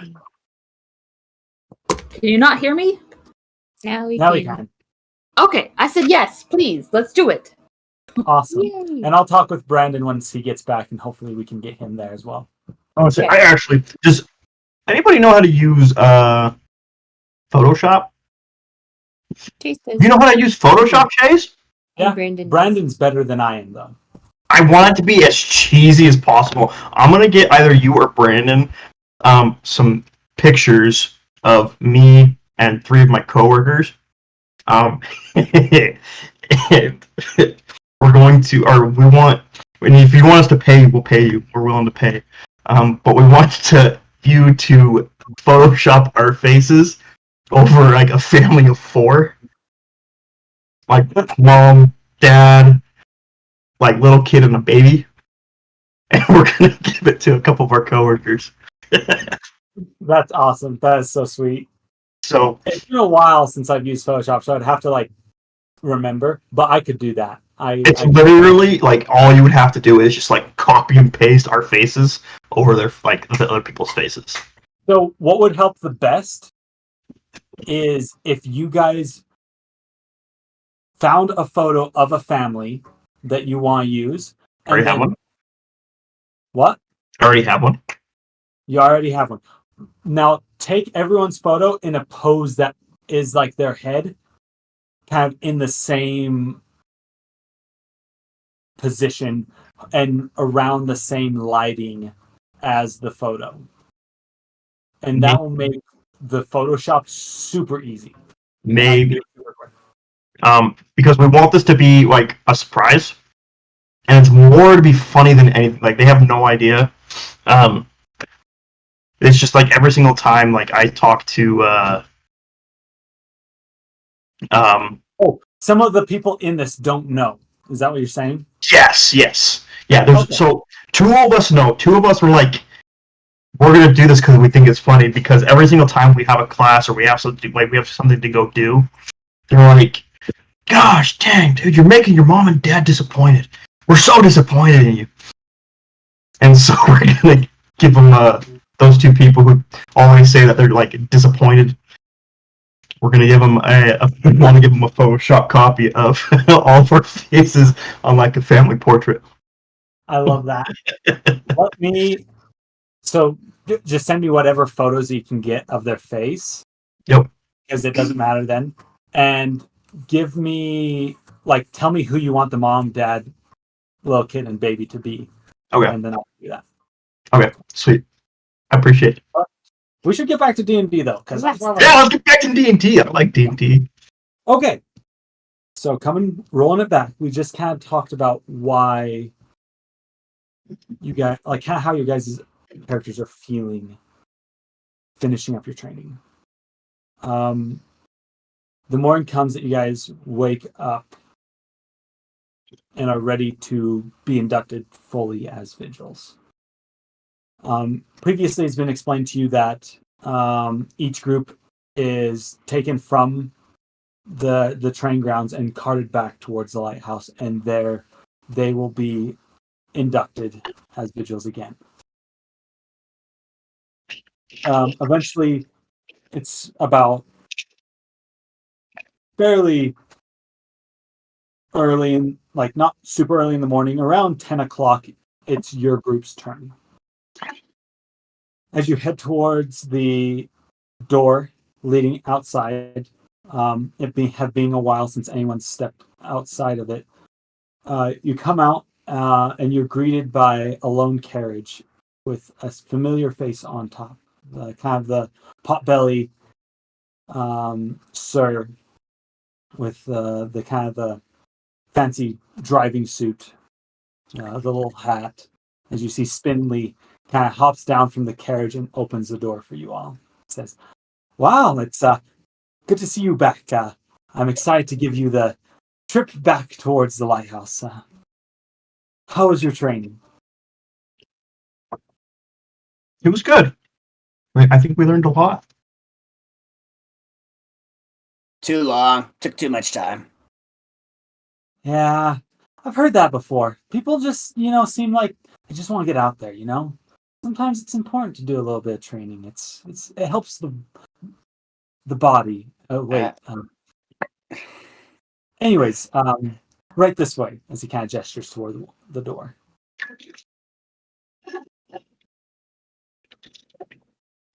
Oh, I would go Alright. first. Yeah. We go to the door. I'm assuming everyone enters. As the door shuts, you guys are led back towards the lighthouse. Greeted by similar views as you have seen of the Ostowian countryside. It's beautiful. Yeah. It's somewhat serene. And it makes you almost feel, as you're looking out, having been here for so long, and yet not having been able to be a part of this, it kind of almost feels like a relief is taken off your shoulders, being able to see the outside world again. As you head towards the lighthouse, it ever-looming presence grows nearer and nearer, and it again baffles you by the size it has compared to everything else around. Standing at probably the highest point of this outer ring of this crater, and being by far the tallest structure anywhere, you can see the faint yellow glow from the top, kind of emanating, almost giving the perspective of two suns, in a sense. Two sources of light to this little land of the Vigils. You are brought towards the town of Waterside. Passing by it, you see little kids walking outside, and as they see your cart pass, some of them will run alongside, kind of laughing and giggling. Some of them having little toys as they try to keep up, and you see one of them has kind of tucked underneath his belt, kind of a sword, as he kind of runs by and he's waving towards you, towards the carriage. Eventually, he's unable to keep up, and he stops and watches as you all continue forward. Eventually, you roll up in front of the lighthouse itself. It's staggering size, looming over you, almost feeling like you're at the edge. Not an edge, but you're at the bottom of the cliff looking up, though. As you get out, you notice in the town square, it looks like people have gathered. People to congratulate you. Some familiar faces you do see among the crowd. You notice, first off, Alia, your mother. They're fairly prominent up at the front, where most of the trainers look like they are. Though you see a lot of people that you also do recognize as being Vigils who've worked for a while. It looks like, and as you know, this is something that's very common, as new Vigils kind of join in.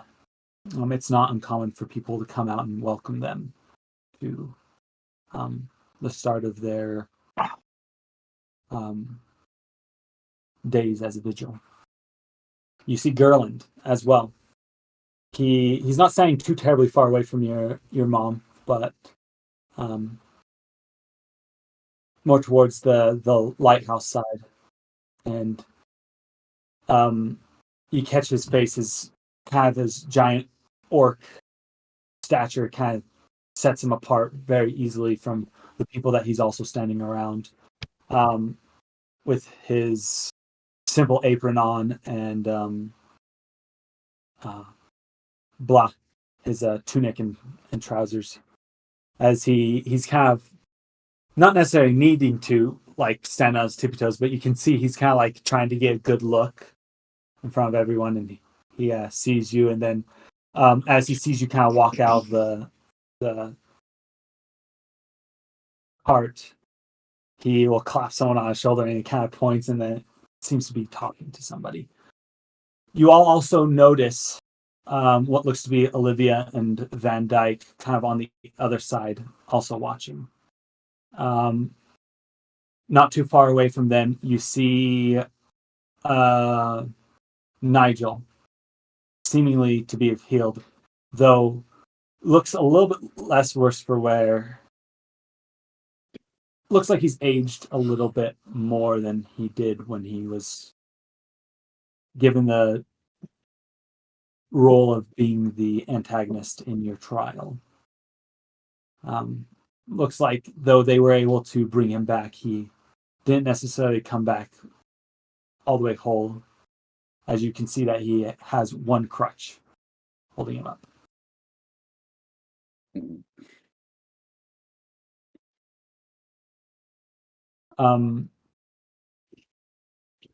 You see Draven standing kind of close to the door. It almost looks like they've kind of have it set up to where you're going to get lined up, and you see various other vigils, other people that have come out, and some people look like they are adventurers that have gear and equipment on them, and a lot of people look like they're normal laborers, normal people living normal lives that have also come to welcome you.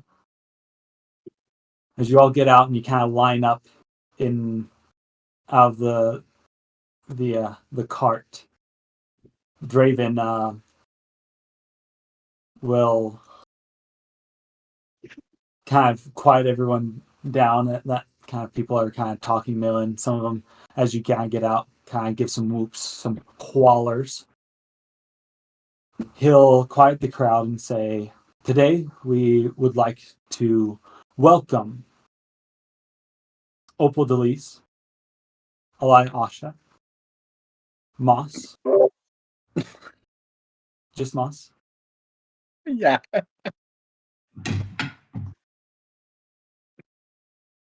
Barren Ravenfrost,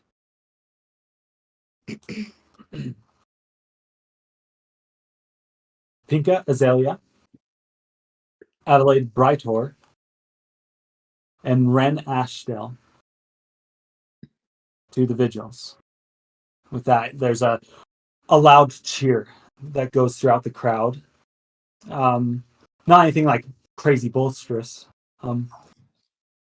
After they quiet a little bit, Draven will say to the crowd, "With this, we would like to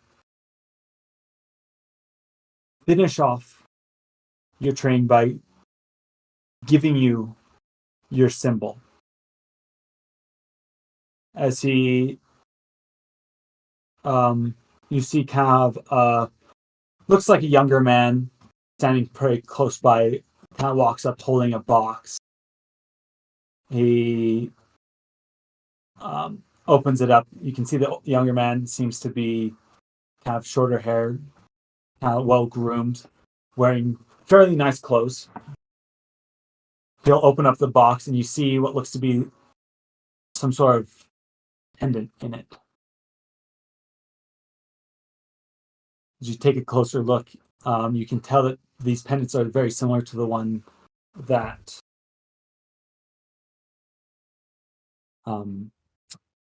you saw around the neck of Henry Van Dyke, where it's kind of the wire-ish design with an eye and the lighthouse emboldened inside of that. Just so you all know, as you're kind of thinking about your characters. This can either be a necklace, it can be kind of like a lapel, a pin. It can be something that you can put into your character's design however you want. It doesn't necessarily need to be a necklace. It is very functional in different ways. So however you would like to put this into your character's design, you can. If you just want to be a necklace, though, that is more than fine. So just something to keep in thought. Real fast, how big is this design again? It's about the size of like $50.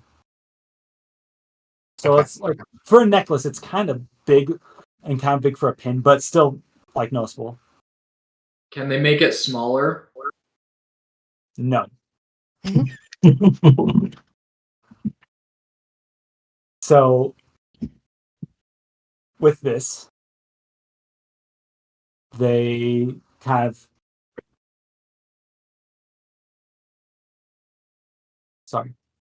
Draven, he'll say, with this will be your way of showing who you truly are, what you've achieved, and it'll be your way to transverse the portals that us as Vigils use. Take very good care of it. If you ever find yourself in an emergency where you need to, it has the ability of being broken. And with this breaking, we can know that you have fallen into trouble. It's not automatic and it doesn't necessarily tell us exactly what your situation is, where you're at, but it can also help us to know that you may need help. But mind you, this is your way of getting through portals. So only use that if it's of great necessity. This is bestowed to every vigil. It is what you will show people to let them know who you are and why you're out there. Be proud to wear it. Many people have worn it in service of Yavna.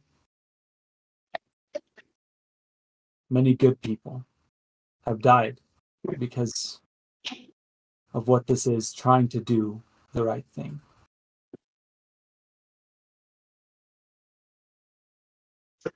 And many people still wear it in hopes that they can do something to help others. And I would like to award you all these. And in the designs, each one of them has kind of a centralized crystal as a part of it. I would like to ask you all, what color would you like the crystal to be for your character? Blue opal. Blue for Opal? Blue opal. Yeah.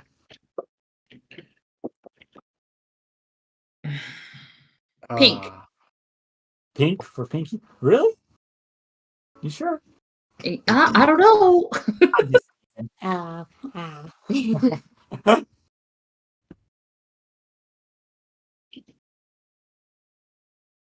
Okay, we get a little bit more detail on this crystal. Like, what's the color scheme we can go with, and why are we getting a color per crystal?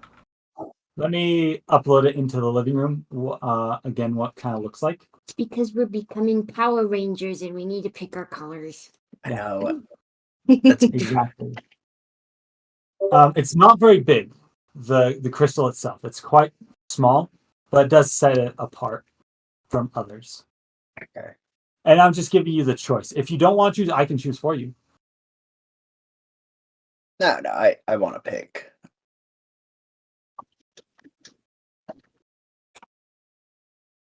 So this is like the blue that like Opal was saying. Okay.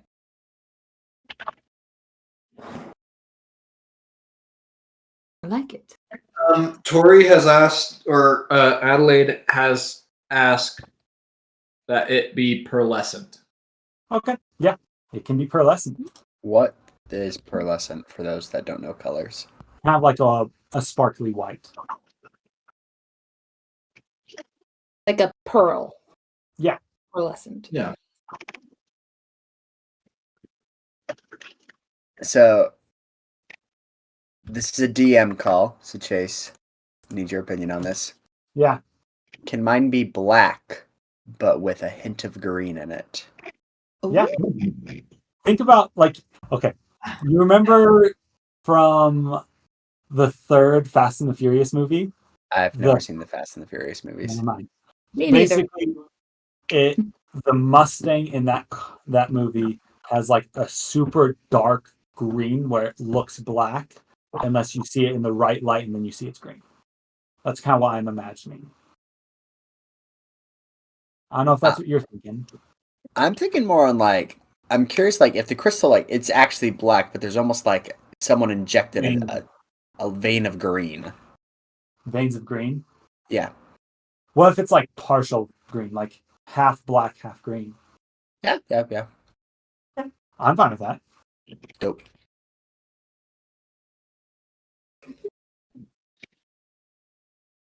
And I did say green, but it's not just going to be like green. It's going to be like a darkish green. I'll get the exact wording, the exact color shade in the color shade list to you, but Forest green. Forest green. Yeah. Alia? I'm gonna probably go with like a sunset orange. Sunset orange. As you, well, I'll say that in a second. Barren, I think you're the last one that's here tonight. Mine would probably, I don't know. I don't know flavor-wise how this would work, but I almost wonder if it would be white, like just white, similar to his grandpa's, but then also similar to his grandpa's, it turns purple. Wait, did you say similar to his grandpa?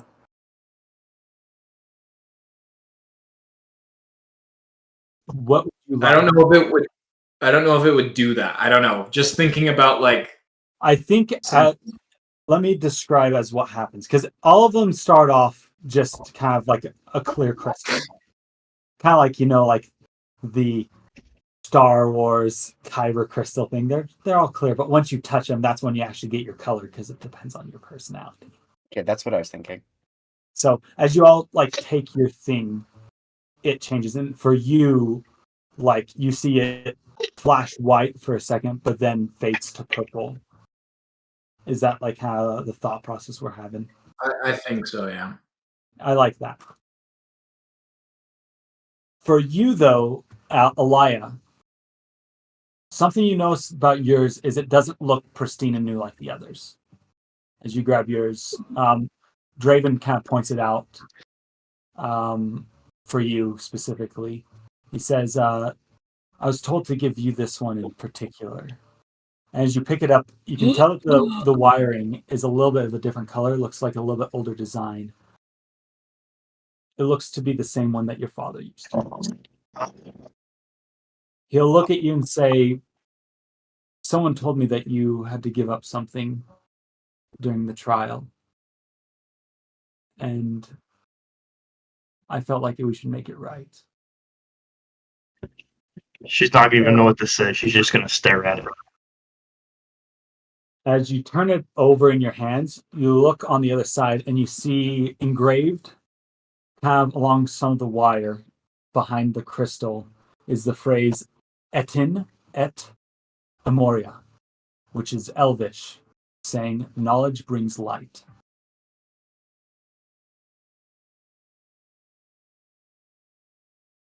Yeah, she's just like staring at it. That's all she's doing. She's just lost in it. They all change the colors that they are going to be changed into. The man holding his box, or holding the box, and as the crowd cheers, the man holding the box will kind of close it and say, it's good to meet you. My name is Reginald, and I'm your handler. Would it be alright if I show you around now? As at that moment, the doors of the lighthouse open again, and you guys are welcomed in. Heck yeah. We made it, guys. I'm pretty sure Reginald's the bad guy. But we made it. Reginald, who seems to be someone that has a lot of energy. That's an insight. I'm insight checking this guy. Sure, do an insight check. Oh wow. This might actually. I'm just doing this for kicks and giggles, but this might be a high insight. Sorry, my screen disappeared for a second. 25? 25? Jeez. He looks like someone that just has a lot of energy. You don't think he's bad. Like, he Gosh. looks like, man, he probably would make a really good supervillain, but only as an actor, not an actual, like, person. Gosh dang it. Guys, I was hoping to, like, completely derail the campaign, find the big bad guy at the beginning and just stab him, but next time. Next time. Maybe stab the next NPC I introduce. I think it'll be him. Oh, okay. As the doors open again, you are led into the center of the lighthouse. I don't know if any of you really remember what I described previously, Try again. but I will describe it again as well. So, like I said, this building, this structure, circular in shape, with a large winding staircase along the side that spirals up as it goes. Underneath the staircase is built all of the shops and housing for the vigils. Now that may sound crazy, but this area, this place, it's massive, it's huge, and so this space underneath this large, wide staircase can house buildings underneath it. You can see as you're led around, Reginald will introduce you to the first thing that's right underneath the stairs at the closest point where they touch the ground. Let me pull it up so that way I get the name right, because I don't want to get it wrong, because that would be embarrassing. Where is it? Yeah. Buffering. Oh, I don't hear the music anymore. Did we lose the music? We did. I had it the whole time because for me it sounded good, but thanks for letting me know. I think whenever we go to break, I'll have to turn on the music afterwards. I must kick it off. Could you just leave it on? I did, and it kicked it off. That's what I'm saying. Good to know.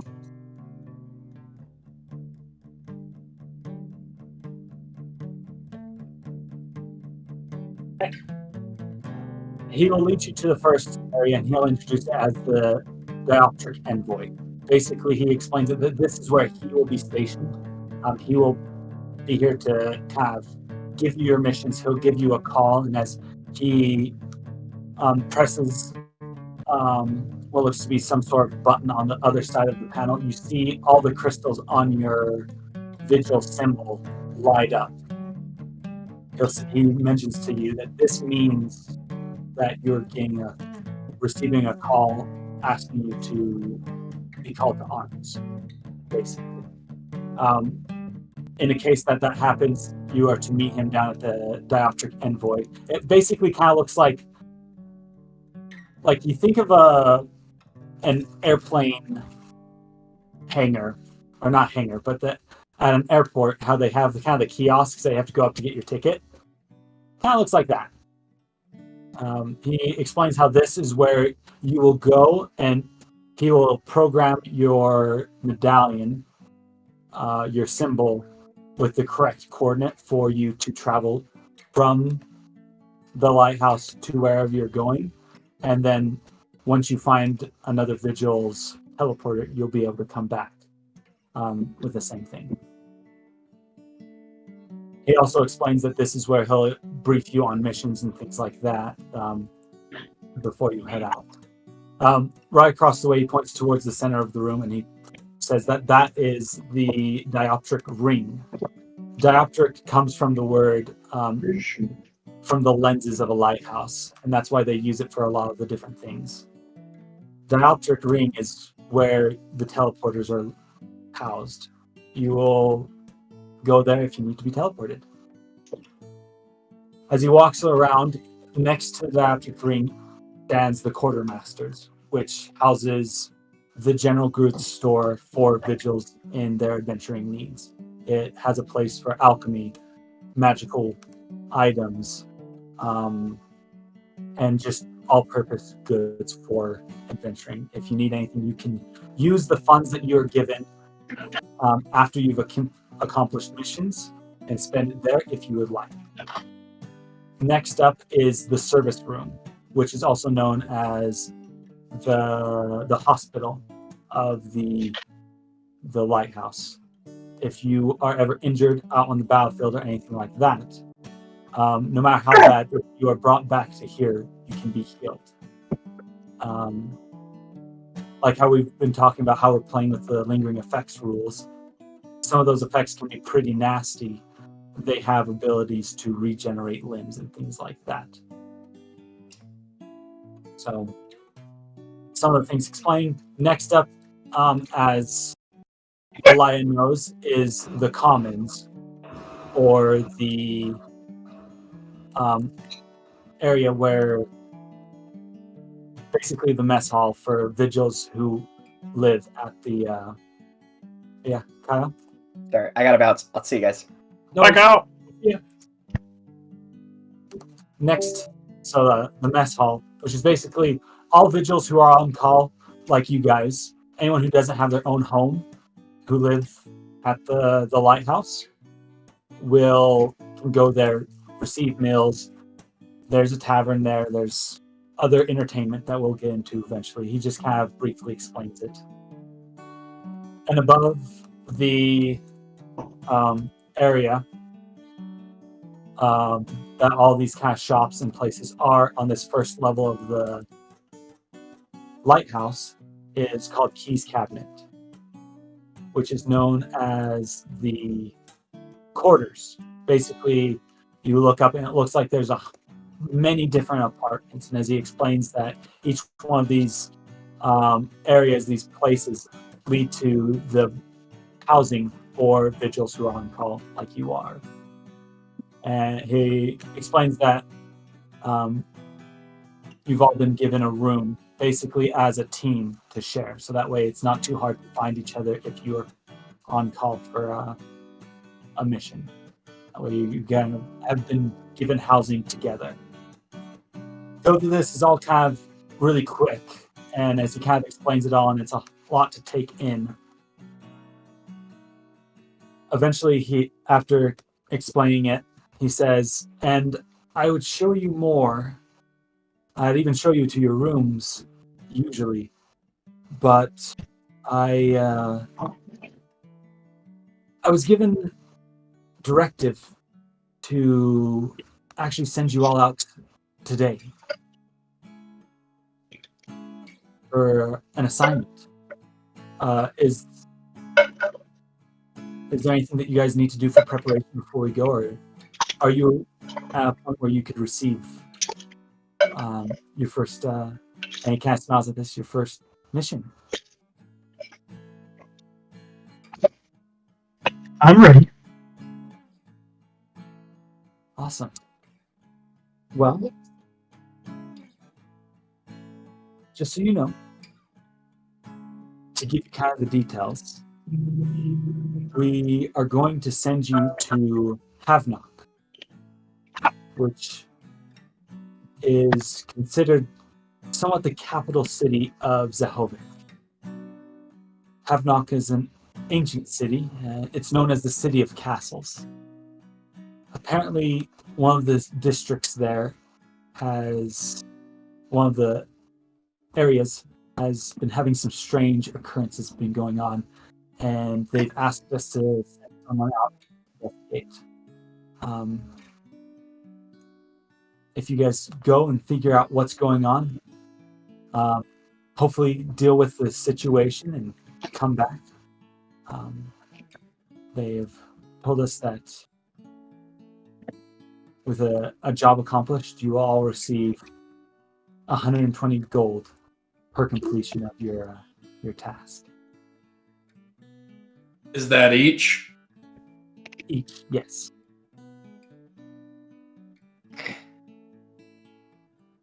What about gold beforehand? The way that the vigils work is, and it kind of like in his hands is, while your housing and your food is provided for any other cash flow, it has to come from completion of your duties. And he kind of gives you a shrug. So you will receive the payment for accomplishing this task once you've finished it. All right.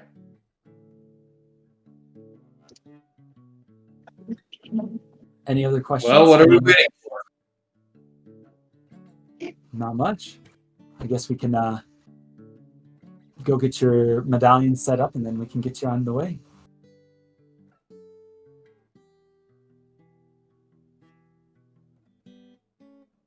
As you all head towards the Dioptric Envoy again, he takes each of your medallions in turn and puts it kind of on this, what looks to be this little pad. It glows for just a second, a kind of a iridescent green color, and then he'll hand it back to you. He says, all right, now, after you have this, go to IHAB in the Dioptric Ring, and he will get you sorted out with a portal. Let's go. You guys head over there. Yeah. Yes. As you're set up with a portal, everything kind of gets that fuzzy feeling again. As IHAB kind of turns it on, and you feel yourself almost dematerialize. You open your eyes, you find yourself in a similar room that you all found yourself prior. A simple room containing some beds, very similar to the ones when you first made it to the Vigils. Nothing very standing out. As you have pushed your way through the door, you see what looks to be kind of an older gentleman. One of his eyes kind of glazed over, almost with like a cataract. The other one kind of this hazel color. As he kind of looks up, you can tell that his race looks to be some sort of elven, though it's kind of hard to tell what specific elvish he is. As he kind of looks up at you and it's like, it looks like you're all here. Welcome to the cities of castles. My name's Anthrall. It's good to have you here. And that's where Pinky, to meet you. She's gonna stick out her hand. And with that, like, as you kind of look over from the main entranceway, you look outside and you literally see the landscape through this window. It looks to be castle built on top of castle, of winding streets, narrow alleyways, different fortifications built together, and almost a miasma maze of medieval architecture. And that's where we're going to leave it. Ooh, snap. All right. Very good. We go will shut it not off. be next week. Next week we have off. So we'll be back in 2 weeks. Cool. Nice. Dungeon. Dungeon. Dungeon. Dungeon now.